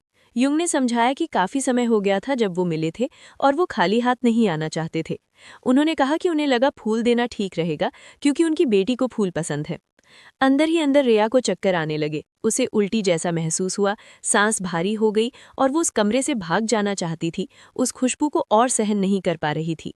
तभी गुआन ने हल्के से उसका हाथ थामा और उसे भरोसा दिलाने वाली मुस्कान दी। वो छोटा सा इशारा उसे थोड़ा सा ही सही लेकिन शांत कर गया। युंग बोलते रहे और उन्होंने जिक्र किया कि रिया की माँ को भी फूल बहुत पसंद थे। मन ही मन युंग ने सोचा कि उसने जो कुछ भी खोया है उसके बाद भी रिया का उसके साथ होना उसके लिए कितनी बड़ी किस्मत है। उसे याद आया कि रियू उसे बहुत पहले छोड़कर चली गई थी। उसने सोचा कि अगर उन दिनों रिया उसके साथ न होती तो क्या होता। उसके दिल में रिया रियू की तरफ से मिला आखिरी तोहफा बन चुकी थी। हालांकि ये एक प्री एंगेजमेंट मीटिंग थी, लेकिन माहौल अजीब तरह से बहुत सादा लग रहा था। गुआन ने कहा कि युंग को पहले से ही पता था कि वो अनाथ है। युंग ने जवाब दिया कि उसने उनकी फ़ोन पर हुई बातचीत से ये अंदाज़ा लगा लिया था। फिर उसने पूछा कि क्या रिया हाल के दिनों में ठीक है। रिया ने बताया कि अब वो इमोशनली काफ़ी स्थिर महसूस करती है क्योंकि अब उसके पास कोई है, उसे प्यार महसूस होता है और अब उसे किसी बात की चिंता नहीं लगती। युंग ने कहा कि फिर भी उसे अस्पताल जाना चाहिए। रिया ने जोर दिया कि इसकी कोई ज़रूरत नहीं है। तब युंग ने उसकी पुरानी हालत का जिक्र किया और पूछा कि क्या उसे अब भी भ्रम होते हैं। उसने ये बात उठाई कि उसके पिता द्वारा उसकी उंगली तोड़ने का दावा बिल्कुल तर्कसंगत नहीं लगता। ये सुनते ही रिया पूरी तरह इमोशनल हो गई। वो बुरी तरह कांपने लगी और तेज प्रतिक्रिया देने लगी। उसके शरीर में झटके आ रहे थे। उसके दिमाग में बस यही सवाल घूम रहा था कि वो आदमी आखिर क्यों बार बार इसे नकार रहा है। वो जोर देकर कह रही थी कि ये सब सच है, कोई भ्रम नहीं। हालात बिगड़ते देख गुवन खड़ा हुआ और माहौल को शांत करने की कोशिश की। उसने सुझाव दिया कि थोड़ी देर बाद वो यूंग के साथ बाहर जाकर सिगरेट पी लेगा। बाहर पहुंचकर गुवन ने सिगरेट जलाई और चॉय को कॉल किया। उसने शिकायत की कि उसकी आंखें ऐसे लग रही हैं जैसे अभी बाहर गिर जाएंगी। चॉय ने जवाब दिया कि इससे पतला कोई कैमरा लेंस नहीं हो सकता और बताया कि ये लेटेस्ट अल्ट्रा थिन कैमरा है। गुवन ने आसपास खड़े कई बॉडीगार्ड्स पर नजर डाली और कहा कि वे सिर्फ गैस गन से लैस लग रहे हैं। उसे ये बात मजेदार लगी कि यूंग को लगता है कि सिर्फ संख्या में ज्यादा होने से सब कुछ कंट्रोल किया जा सकता है। चॉय ने कहा कि ये मीटिंग बेहद इंटेंस हो गई थी। उसने बताया कि यूंग ने कॉन्ग को थप्पड़ मारा था और हालात देखकर लग रहा था कि वो रेवा की बहुत परवाह करता है। उसने सवाल किया कि फिर भी रेवा इतनी नाजुक हालत में क्यों है। चॉय ने यह भी कहा कि जब गुवन के पास बात करने का मौका है तो उसे ये पता लगाने की कोशिश करनी चाहिए कि झूठ कौन बोल रहा है। कुछ देर बाद यूंग बाहर आया और सीधे गुवन से सामना किया। उसने कहा कि उसने गुवन की जांच करवाई है और उसके बारे में सब कुछ नकली निकला। यूंग ने बताया कि गुवन ने बालिग होने के बाद से ही एक फेक आइडेंटिटी इस्तेमाल की है और उससे पहले की जिंदगी के बारे में कोई जानकारी नहीं मिलती। उसने माना कि ये पहली बार था जब वो किसी की असली पहचान पता नहीं कर पाया और पूछा कि गुवन असल में किस तरह का इंसान है। गुवन ने जवाब दिया कि वो बस एक बेकार आदमी है जिसने चेयरमैन यूंग की इकलौती बेटी को छीन लिया। यूंग ने इस बात को मान लिया और साफ साफ बोलने का फैसला किया। उसने स्वीकार किया कि वो गुवन को पसंद नहीं करता। उसने गुवन से कहा कि एक पिता की नज़र से सोचे और पूछा कि क्या कोई भी अपनी कीमती बेटी को खुशी खुशी ऐसे आदमी के पास भेजेगा। गुवन ने माना कि ऐसा होना मुश्किल है। तब यूंग ने कहा कि चूंकि रेवा को गुवन पसंद है इसलिए वो इस रिश्ते को मानने को तैयार है। उसने प्रस्ताव रखा कि दोनों पक्ष थोड़ा थोड़ा समझौता करें और कहा कि गुवन रेवा को अपने घर ले आए। गुवन समझ गया कि बात ठीक उसी दिशा में जा रही है। उसने जवाब दिया कि नई नई शादीशुदा जोड़ी से ये उम्मीद करना कि नियमों के भीतर रहें कुछ ज्यादा ही है। यूंग ने कहा कि गुवन ने उसे गलत समझ लिया है और चेतावनी दी कि अगर वो सच में रेया से प्यार करता है तो उसे दुश्मनी नहीं दिखानी चाहिए। उसने कहा कि गुवन को उस पर भरोसा करना चाहिए। इसके बाद यूंग ने फिर रेया की बात छेड़ी। उसने कहा कि रेया हमेशा से अजीब रही है और मानसिक समस्याओं से जूझती आई है। उसने बताया कि उसे इनपेशेंट इलाज मिला था और वो अब भी स्थिर नहीं है। उसने गुवन को चेतावनी दी कि सिर्फ प्यार के कारण रेया की हर बात पर यकीन न करे। ये सुनते ही गुवन का सब्र टूट गया। उसने यूंग को तुरंत चुप रहने को कहा। यूंग हैरान रह गया और गुवन के इस बर्ताव पर सवाल उठाया। तभी गुवन ने सीधे रेया की टूटी हुई उंगली का जिक्र किया और कहा कि ये सब यूंग ने किया था। यूंग ने इसका सख्त इनकार किया और कहा कि रेया ने खुद गुवन को बताया था कि उसे अपने बचपन की यादें याद नहीं हैं। उसने याद दिलाया कि वो एक साइकियाट्रिक फैसिलिटी में भर्ती रह चुकी है। यूंग ने कहा कि रेया ने अपनी मां की आत्महत्या देखी थी और वो सदमा इतना गहरा था कि उसकी यादें मिट गईं और उसे मानसिक बीमारी हो गई। उसने जोर देकर कहा कि उसने उसकी उंगली नहीं तोड़ी। उसके मुताबिक मां की मौत के बाद रेया ने जबरदस्ती मां की तरह ड्रॉ करने की कोशिश की। जब उसने उसे रोकने की कोशिश की तो रेया ने किसी चीज से टकराकर अपनी उंगली घायल कर ली। उसी चोट की वजह से वो लंबे समय तक ड्रॉ नहीं कर पाई। उसने कहा कि इसी कारण रेया उससे नफरत करने लगी और उसके भ्रम बढ़ते चले गए, जिससे उसे अस्पताल में भर्ती कराना पड़ा। ये सुनते ही गुवन पूरी तरह भड़क उठा। उसने अचानक पूरी ताकत से यूंग को मुक्का मार दिया। बॉडीगार्ड्स तुरंत दौड़े, सुरक्षा के नारे लगाने लगे और अपनी बंदूकें निकाल लीं। चॉय, जो गुवन की आंख में लगे कैमरे से सब कुछ देख रहा था, मन ही मन गाली बुदबुदाया और गुवन को पागल कहा क्योंकि बॉडीगार्ड्स उस पर हमला करने बढ़ रहे थे। गुवन ने चॉय से कहा कि चिंता मत करो। उसने साफ कर दिया कि ऐसे लोगों से निपटने के लिए उसे बंदूक की भी जरूरत नहीं है। चॉय सदमे में था। उसने सोचा था कि वो एक साधारण मीटिंग में गया है, लेकिन मामला ऐसा हो गया जैसे किसी का अंतिम संस्कार हो। किसी को संभलने का मौका भी नहीं मिला। गुवन बिजली की रफ्तार से हिला। एक एक करके उसने बॉडीगार्ड्स को इतनी तेजी से गिराया कि वे ट्रिगर तक नहीं दबा पाए। इसके बाद गुवन सीधे चेयरमैन यूंग के पास गया। उसने पूछा कि क्या ये सबसे बेहतरीन ताकत है जो यूंग ला सकता था। फिर उसने शांत स्वर में अपना आपा खोने की माफी मांगी और कहा कि उसे रेया की बहुत परवाह है। उसने कहा कि इसी वजह से वो रेया की हर बात सुनने को तैयार है, लेकिन जब तक रेया खुद साफ शब्दों में ये ना कहे कि वो यूंग के घर रहना चाहती है, वो कभी सहमति नहीं देगा। उसने ये भी कहा कि उसके लिए ससुराल वालों के साथ रहना मुश्किल होगा। उसने ईमानदारी से स्वीकार किया कि जो कुछ भी हुआ उसे देखकर सच में ऐसा लगता है कि यूंग ने ही रेया की उंगली तोड़ी थी। फिर उसने ठंडे लहजे में पूछा कि क्या यूंग इस टकराव को आगे बढ़ाना चाहता है। ये कहकर गुवन वहां से चला गया। बाहर आकर चॉय ने शिकायत की कि वो गुअन की वजह से अपनी पूरी जिंदगी दांव पर नहीं लगा सकता और सवाल किया कि वो इतनी लापरवाही से किसी पर हमला कैसे कर सकता है। गुअन ने उससे पूछा कि चॉय की तरफ क्या चल रहा है। चॉय ने बताया कि मे और श्मिट ने देश में प्रवेश को टाल दिया है और अब वे कलेक्टर लूजेन की जांच करेंगे। गुअन ने पहले ही उन्हें निर्देश दे दिए थे कि यूंग की बातों में कितना सच है और कितना झूठ, ये पता लगाने का। गुअन का मानना था कि यूंग झूठ बोल रहा है, लेकिन उसे ये भी महसूस हो रहा था कि उसकी कहानी के कुछ हिस्सों में डरावनी सच्चाई भी मिली-जुली है। चोई ने चेतावनी दी कि अगर ज्यादा गहराई में जाकर जांच की गई तो ये कानूनी सीमाओं को पार कर सकते हैं। उसने पूछा कि क्या वे फिर भी आगे बढ़ना चाहते हैं। ग्वान ने जवाब दिया कि वो उस अस्पताल की भी गहराई से जांच करवाना चाहता है जहां राया को कभी भर्ती कराया गया था। उसने कहा कि वो खुद वहां जाकर देखेगा। चोई ने सहमति जताई, लेकिन ये भी कहा कि आमतौर पर ग्वान हमेशा शांत और संयमित रहता है, चाहे लोग कितनी भी बकवास क्यों ना करें। उसने पूछा कि इस बार वो इतना इम्पल्सिव क्यों हो रहा है। ग्वान ने कहा कि आज के लिए उसका काम खत्म हो चुका है और बाकी बातों पर वे अगले दिन चर्चा करेंगे। ये कहकर उसने कॉल काट दी। चलते हुए ग्वान अपने ही बर्ताव के बारे में सोचने लगा। उसे समझ नहीं आ रहा था कि राय से जुड़ी कोई भी बात उसे इतना ज्यादा क्यों प्रभावित कर देती है। जब भी बात उससे जुड़ी होती, उसका सब्र जैसे गायब हो जाता। उसे बेवजह बीच में दखल देने की एक अनकंट्रोलेबल इच्छा महसूस होती और उसी वजह से वो आम दिनों से ज्यादा अग्रेसिव हो जाता था। जैसे ही उसने दरवाज़ा खोला, राया ने पूछा कि क्या सब कुछ खत्म हो गया है। ग्वान ने सोचा कि आज जो पहले अफरा तफरी हुई थी, उसी में उसने दिन भर की सारी पागलपन वाली हरकतें निकाल दी थीं। लेकिन जब उसने राया का सामना किया और उसकी भूरी आंखों को अपनी ओर देखते देखा, तो उसके अंदर अचानक एक तेज और अजीब सा इम्पल्स उठा, जिसका न कोई साफ कारण था, न कोई मकसद। वो खुद से पूछने लगा कि वो असल में उसके साथ करना क्या चाहता है। फिर उसने शांति से उससे कहा कि मीटिंग खत्म हो चुकी है और चलो घर चलते हैं। बाद में कार में बैठे हुए राया ने हल्के से उसका नाम पुकारा। ग्वान ने जवाब दिया, लेकिन उसके बाद राया चुप हो गई। उसके मन में ढेर सारे सवाल उमड़ने लगे।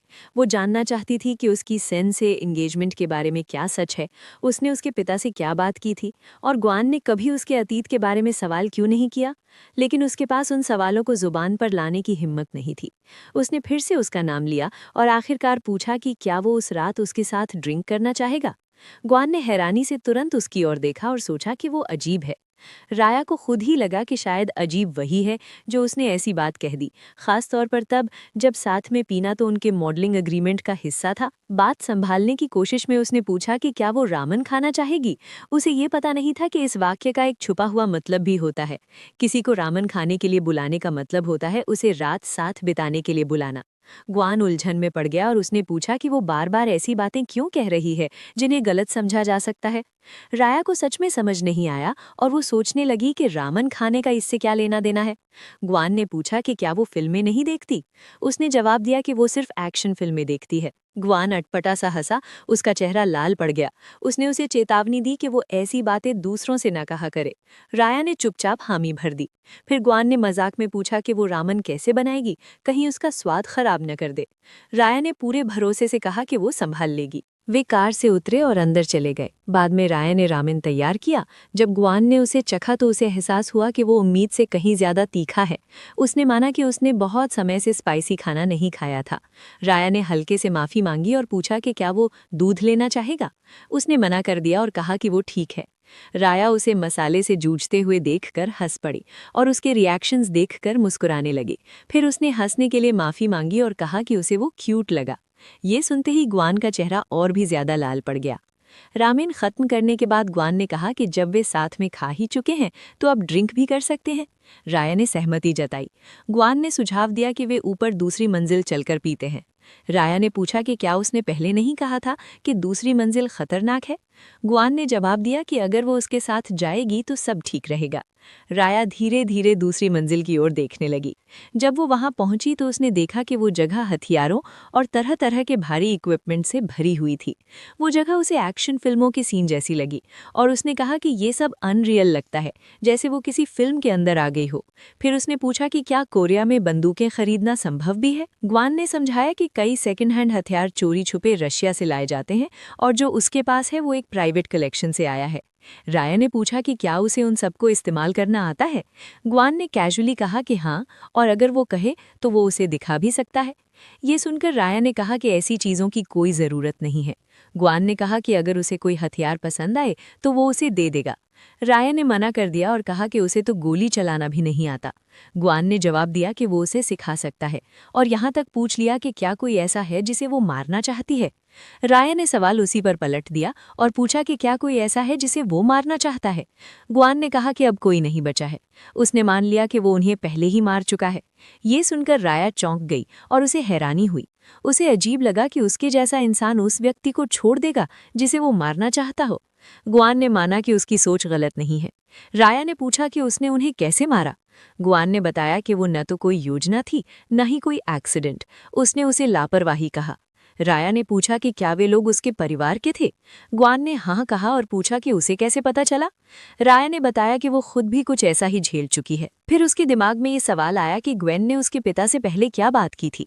वो सोचने लगी कि क्या वो उसकी बातों पर विश्वास करता है या उसे झूठा समझता है। ये सोच करके वो अपनी तथाकथित डिल्यूजन्स की वजह से सब कुछ कल्पना कर रही है। गुआन ने उससे कहा कि उसका पिता बकवास कर रहा था। फिर उसने पूछा कि उसके पिता ने उसकी उंगली क्यों तोड़ी थी। राय ने बताया कि वो चुपचाप ड्राइंग के लिए एक इटेलियर तैयार कर रही थी। उसके पिता को डर था कि वो भी उसकी माँ जैसी बन जाएगी। वो उसे खोना नहीं चाहते थे क्योंकि राया उसकी माँ की आखिरी निशानी थी। लेकिन राया इस बात को स्वीकार नहीं कर पा रही थी कि कोई पिता अपनी ही बेटी की उंगली तोड़ दे और उसे मेंटल हॉस्पिटल भिजवा दे। फिर उसने अपने दिल की एक बहुत गहरी बात साझा की। उसने बताया कि उसे माँ की मौत से पहले की कोई साफ यादें नहीं हैं। उसका बचपन टूटी फूटी यादों में बंटा हुआ है। उसे बस एक ही चीज़ साफ याद है, वो पल जब उसकी माँ की मौत हुई थी। उसे लगता था कि ड्राइंग करने की उसकी तीव्र इच्छा उन खोई हुई यादों को वापस पाने की एक अनकॉन्शियस कोशिश है। उसके हाथ अपने आप ड्रॉ करना चाहते थे, लेकिन साथ ही जब भी वो कोशिश करती उसे एक डरावनी सी मजबूरी महसूस होती। उसने बताया कि जब भी वो ड्रॉ करने की कोशिश करती, उसके पिता उससे पूछते कि वो इतनी दर्दनाक बातों को याद क्यों करना चाहती है। लेकिन उसके लिए ये ज़रूरी था क्योंकि उसे लगता था कि सच्चाई उन्हीं यादों के अंदर छुपी हुई है। उसने कबूल किया कि आज तक उसे नहीं पता कि उसकी माँ उसकी आंखों के सामने क्यों मरी थी और किसी ने उसे कभी इसका जवाब नहीं दिया। खुद को इनसिक्योर महसूस करते हुए उसने खुद को बेवकूफ़ कहा। फिर भी उसने खुद से वादा किया कि वो सब कुछ ठीक से संभालेगी और पूरी कोशिश करेगी। ये कहते हुए वो अचानक हंस पड़ी। उसी पल गुआन उसके करीब आ गया। दोनों आमने सामने बहुत पास खड़े थे। रेवा ने उसकी आंखों में गहराई से देखा। उसने महसूस किया कि उसकी आंखें कितनी भारी और गहरी हैं, जिनमें हल्की सी नीली झलक मिली हुई है। वो सोचने लगी कि क्या वो कभी उस रंग को किसी ड्राइंग में उतार पाएगी। उसने उसे कहा कि उसकी आंखें बहुत खूबसूरत हैं और हल्की से उसका चेहरा पकड़कर बोली कि वो उन्हें उसे दे दे। गुआन ने जवाब दिया कि वो अपनी आंखें निकाल नहीं सकता। इसके बजाय उसने कहा कि वो उसे कुछ और देगा। अगले ही पल वो आगे झुका और उसे चूम लिया। रेवा ने भी जवाब दिया और दोनों ने एक शांत सा किस शेयर किया। कुछ पलों तक एक दूसरे को थामे रहे। उसे लगा कि वो उसके किस से दम घुटने लगेगी। उसने अपनी शर्ट उतार दी और उसे ऐसा करते देख उसने भी अपनी शर्ट उतार दी। उसने कहा कि सोफ़ा छोटा है क्योंकि वो एक आदमी के लिए बना है। फिर उसे अपनी गोद में खींच लिया और जोड़ा कि फिर भी वो उस पर मैनेज कर सकते हैं। उसे अपने खिलाफ कुछ सख्त सा दबता हुआ महसूस हुआ और उसने पूछा कि ये क्या है, सोचते हुए कि क्या ये वही चीज़ है। उसने पुष्टि की कि हाँ वही है। उसने पूछा कि ये इतना बड़ा क्यों है। उसने जवाब दिया कि ये जन्म का रहस्य है। उसने चिढ़ाते हुए कहा कि ये कोई साधारण शकरकंद नहीं बल्कि जेनेटिकली मॉडिफाइड डरावना सा है। वो मुस्कुराया और सहमत हुआ। बोला कि वो उसे वही शकरकंद देगा और उसे फोकस करने को कहा। उसने उसका हाथ चूमा और पूछा कि अगली बार वो उसकी ड्राइंग्स दिखाए। उसने मना कर दिया। बोली कि उसे शर्म आएगी क्योंकि वो उसे अजीब नज़र से देख सकता है। उसने कहा कि वो बस मुस्कुरा देगा, उसकी गर्दन पर बने तिल का जिक्र करेगा और उसे चूम लेगा। उसने चेतावनी दी कि कहीं कोई विजिबल किस मार्क न छोड़ दे।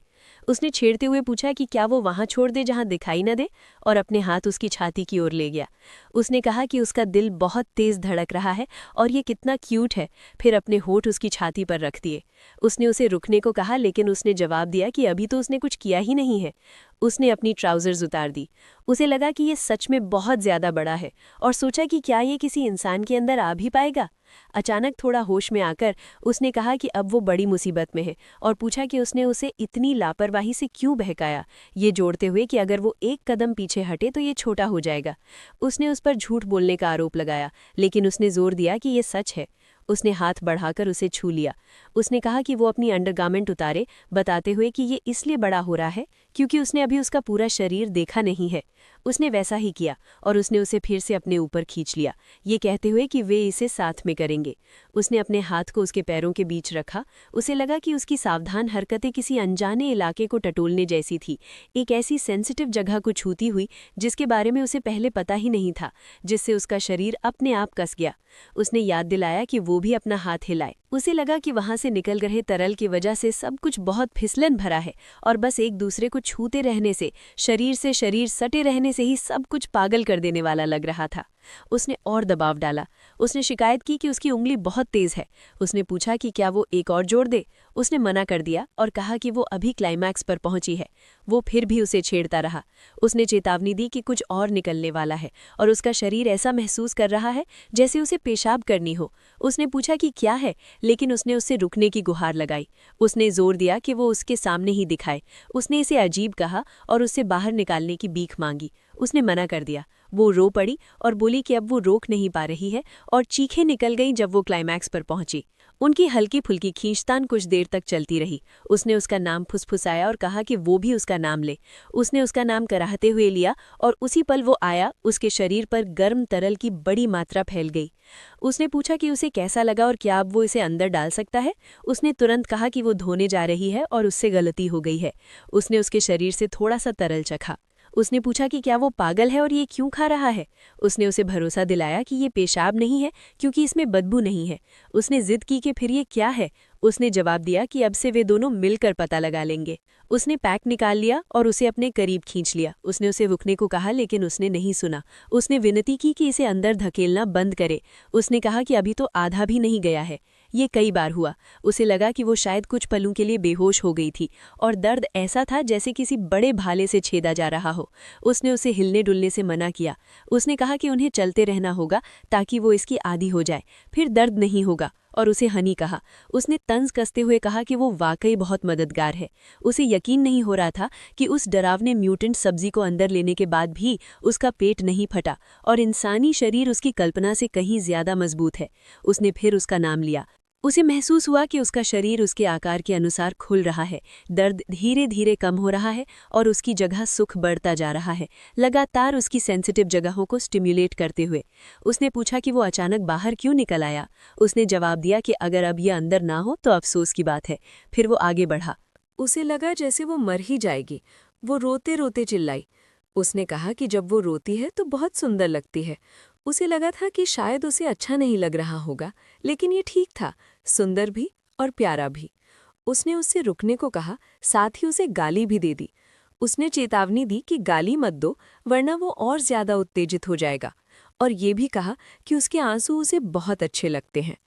जब सब कुछ आखिरकार खत्म हुआ तो उसे लगा कि अब हो गया है और उसे जल्दी से नहा धोकर कंबल के नीचे घुसकर सो जाना चाहिए।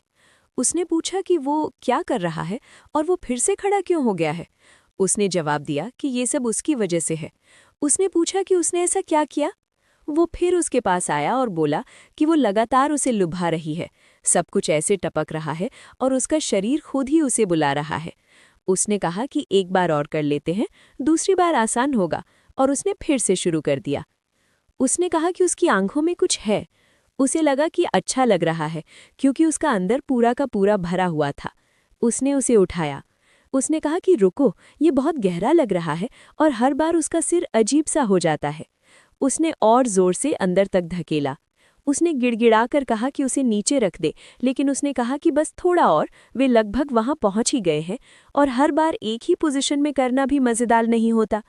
वो बार बार उसे नीचे रखने को कहती रही। उसने चेतावनी दी कि हिलना मत, नहीं तो कुछ हो जाएगा। उसी पल उसने उसे कसकर पकड़ लिया। उसने कहा कि उसने अभी तक ठीक से डाला भी नहीं है, लेकिन अगर वो खुद ही ऐसा कर रही है तो ठीक है। दोनों सोफे पर गिर पड़े। वो उसके हाथ कसकर पकड़े हुए था। उसने कहा कि उसे ऐसे ही अच्छा लग रहा है। उसने छेड़ते हुए कहा कि उसकी हनी अब इसे ऐसे ही चाहती है और ये एक बड़ी समस्या है क्योंकि वो बहुत सुंदर है। उसे सब कुछ धुंधला सा लगने लगा।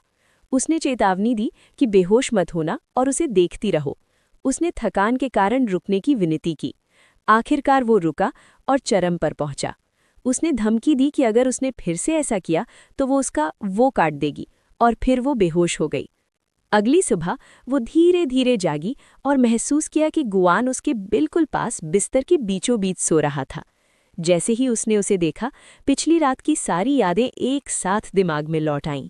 उसे सब कुछ साफ साफ याद था और सदमे से उसका शरीर जड़ हो गया। उसने गुआन के साथ पूरी रात बिताई थी। उसकी ताकत बहुत ज्यादा थी, रूखी, जोरदार और हिंसक, जिसने उसे पूरी तरह थका दिया था। उसके शरीर का हर हिस्सा दर्द से भरा था। नीचे का हिस्सा दुख रहा था और सूजा हुआ था, और ये कोई हैरानी की बात नहीं थी क्योंकि उसकी सारी ताकत जैसे खत्म हो चुकी थी। इन्हीं ख्यालों में डूबी हुई थी कि अचानक गुआन जाग गया। उसने बिना सोचे समझे उसे अपनी बाहों में खींच लिया। उसकी पकड़ और कस गई और उसकी आवाज़ ठंडी और खतरनाक हो गई। उसने चेतावनी दी कि हिलना डुलना या विरोध मत करना, वरना अगर फिर से शुरू हुआ तो और बुरा होगा। ये सुनकर वो और भी ज्यादा सन्न रह गई। उसके मन में सवाल उठा, क्या इस आदमी के अंदर जरा सी भी इंसानियत है? कोई भी इंसान ऐसा कैसे बोल सकता है? वो जल्दी से बिस्तर पर उठने की कोशिश करने लगी, तभी उसकी नज़र पास रखे सिगरेट के पैकेट पर पड़ी। उसने मन ही मन सोचा कि क्या वो सिगरेट पीता है। गुआन ने जैसे उसके विचार पढ़ लिए और हल्के से पूछा कि क्या उसके दिमाग में कुछ और चल रहा है। फिर उसने पूछा कि क्या उसे अपने अतीत की कुछ बातें याद हैं। उसने मन ही मन ईमानदारी से जवाब दिया कि उसे कुछ भी साफ साफ याद नहीं है। गुआन उसकी उलझन से जैसे खुश हो गया और फिर से इशारा किया कि वे आगे क्या कर सकते हैं। उसी पल उसके अंदर कुछ अजीब सा हिलने लगा। ऐसा लगा जैसे पिछले 7 दिनों से उसकी दिमाग में कुछ बंद था जो अब धीरे धीरे खुल रहा था। एक झटके में एक याद उसकी आंखों के सामने आ गई। हवा चल रही थी, पत्तों के बीच से हल्की धूप छन कर आ रही थी। उस दृश्य में एक छोटा लड़का खड़ा था। उसमें अभी भी मासूमियत बाकी थी, लेकिन उसमें कुछ ऐसा था जो डरावना लगा। उसका शरीर नाजुक सा दिख रहा था, जैसे तेज धूप की रोशनी में किसी भी पल टूट जाएगा। उसका चेहरा अंधेरे में छिपा हुआ था और चारों तरफ डर फैला हुआ था। उस दृश्य में वो लड़का कह रहा था कि वो उसे मार देगा। वो दृश्य तुरंत गायब हो गया। वो अंदर से घबरा गई। वो लड़का कौन था और वो उसके दिमाग में क्यों आया? उसे पूरा यकीन था कि वो उसे जानती है, लेकिन कैसे और क्यों ये याद नहीं आ रहा था। फिर एक और याद उभरी। उसे अपनी माँ के आखिरी पल याद आए। उसने अपनी माँ को धीमे से उसका नाम लेते सुना, उसे मेरी छोटी फूल कहकर पुकारते हुए और पूछते हुए कि क्या वो अपनी माँ से प्यार करती है। वही आखिरी दृश्य था। उसके बाद उसकी माँ जमीन पर गिर पड़ी थी। उसका शरीर कांप उठा। उसे एहसास हुआ कि उस पल के बाद की कोई भी याद उसे नहीं मिल रही। उसकी माँ की आखिरी तस्वीर के बाद की सारी यादें जैसे उसके दिमाग में दीवार बनकर बंद थीं। उसने खुद को शांत किया और गुआन से कहा कि वो ठीक है। उसने पिछली रात के लिए माफ़ी मांगी और कहा कि ये सब शराब के असर की वजह से हुआ। गुआन ने पूछा कि वो किस गलती की बात कर रही है। उसने कहा कि उसे लगता है उसने नशे में गलत व्यवहार किया। गुआन तुरंत सतर्क हो गया। उसने आरोप लगाया कि वो जानबूझकर कुछ भी याद न होने का नाटक कर रही है, यहाँ तक कि उस नवयुवक को भी जो उसके ख्यालों में आया था। उसकी बातों से वो असहज हो गई। उसने बात बदलने की कोशिश की, जैसे कोई बहाना ढूंढ रही हो। गुआन ने पूछा कि क्या उसे वो रात पसंद नहीं आई जो उन्होंने साथ बिताई। वो मना करना चाहती थी, लेकिन गुआन ने कहा कि उससे पहले वो खुश लग रही थी। उसके अंदर डर उठने लगा। उसे एहसास हुआ कि वो सिर्फ उससे नहीं डर रही थी, बल्कि इस बात से डर रही थी कि उनका रिश्ता टूट न जाए। ये समझ उसे खुद भी हैरान कर गई। उनका रिश्ता तो सिर्फ एक कॉन्ट्रैक्ट था, फिर भी उसे खोने का ख्याल उसे डराने लगा। गुआन ने उसका डर देख लिया और कहा कि ऐसे डरी सहमी मत दिखो। उसने साफ कहा कि वो किसी को मजबूर नहीं करता जो उसे नहीं चाहता। उसने कहा कि उसने उनके बीच कभी गंभीर रिश्ते की योजना नहीं बनाई थी। उसने सुझाव दिया कि वे फिर से अपने शुरुआती समझौते पर लौट आएं और रिश्ता पूरी तरह प्रोफेशनल रखें। उसने शांति से अपना हाथ उसकी ओर बढ़ाया और कहा कि वो आराम करे। उसने बताया कि उसे काम पर जाना है और वो कुछ समय के लिए बाहर रहेगा।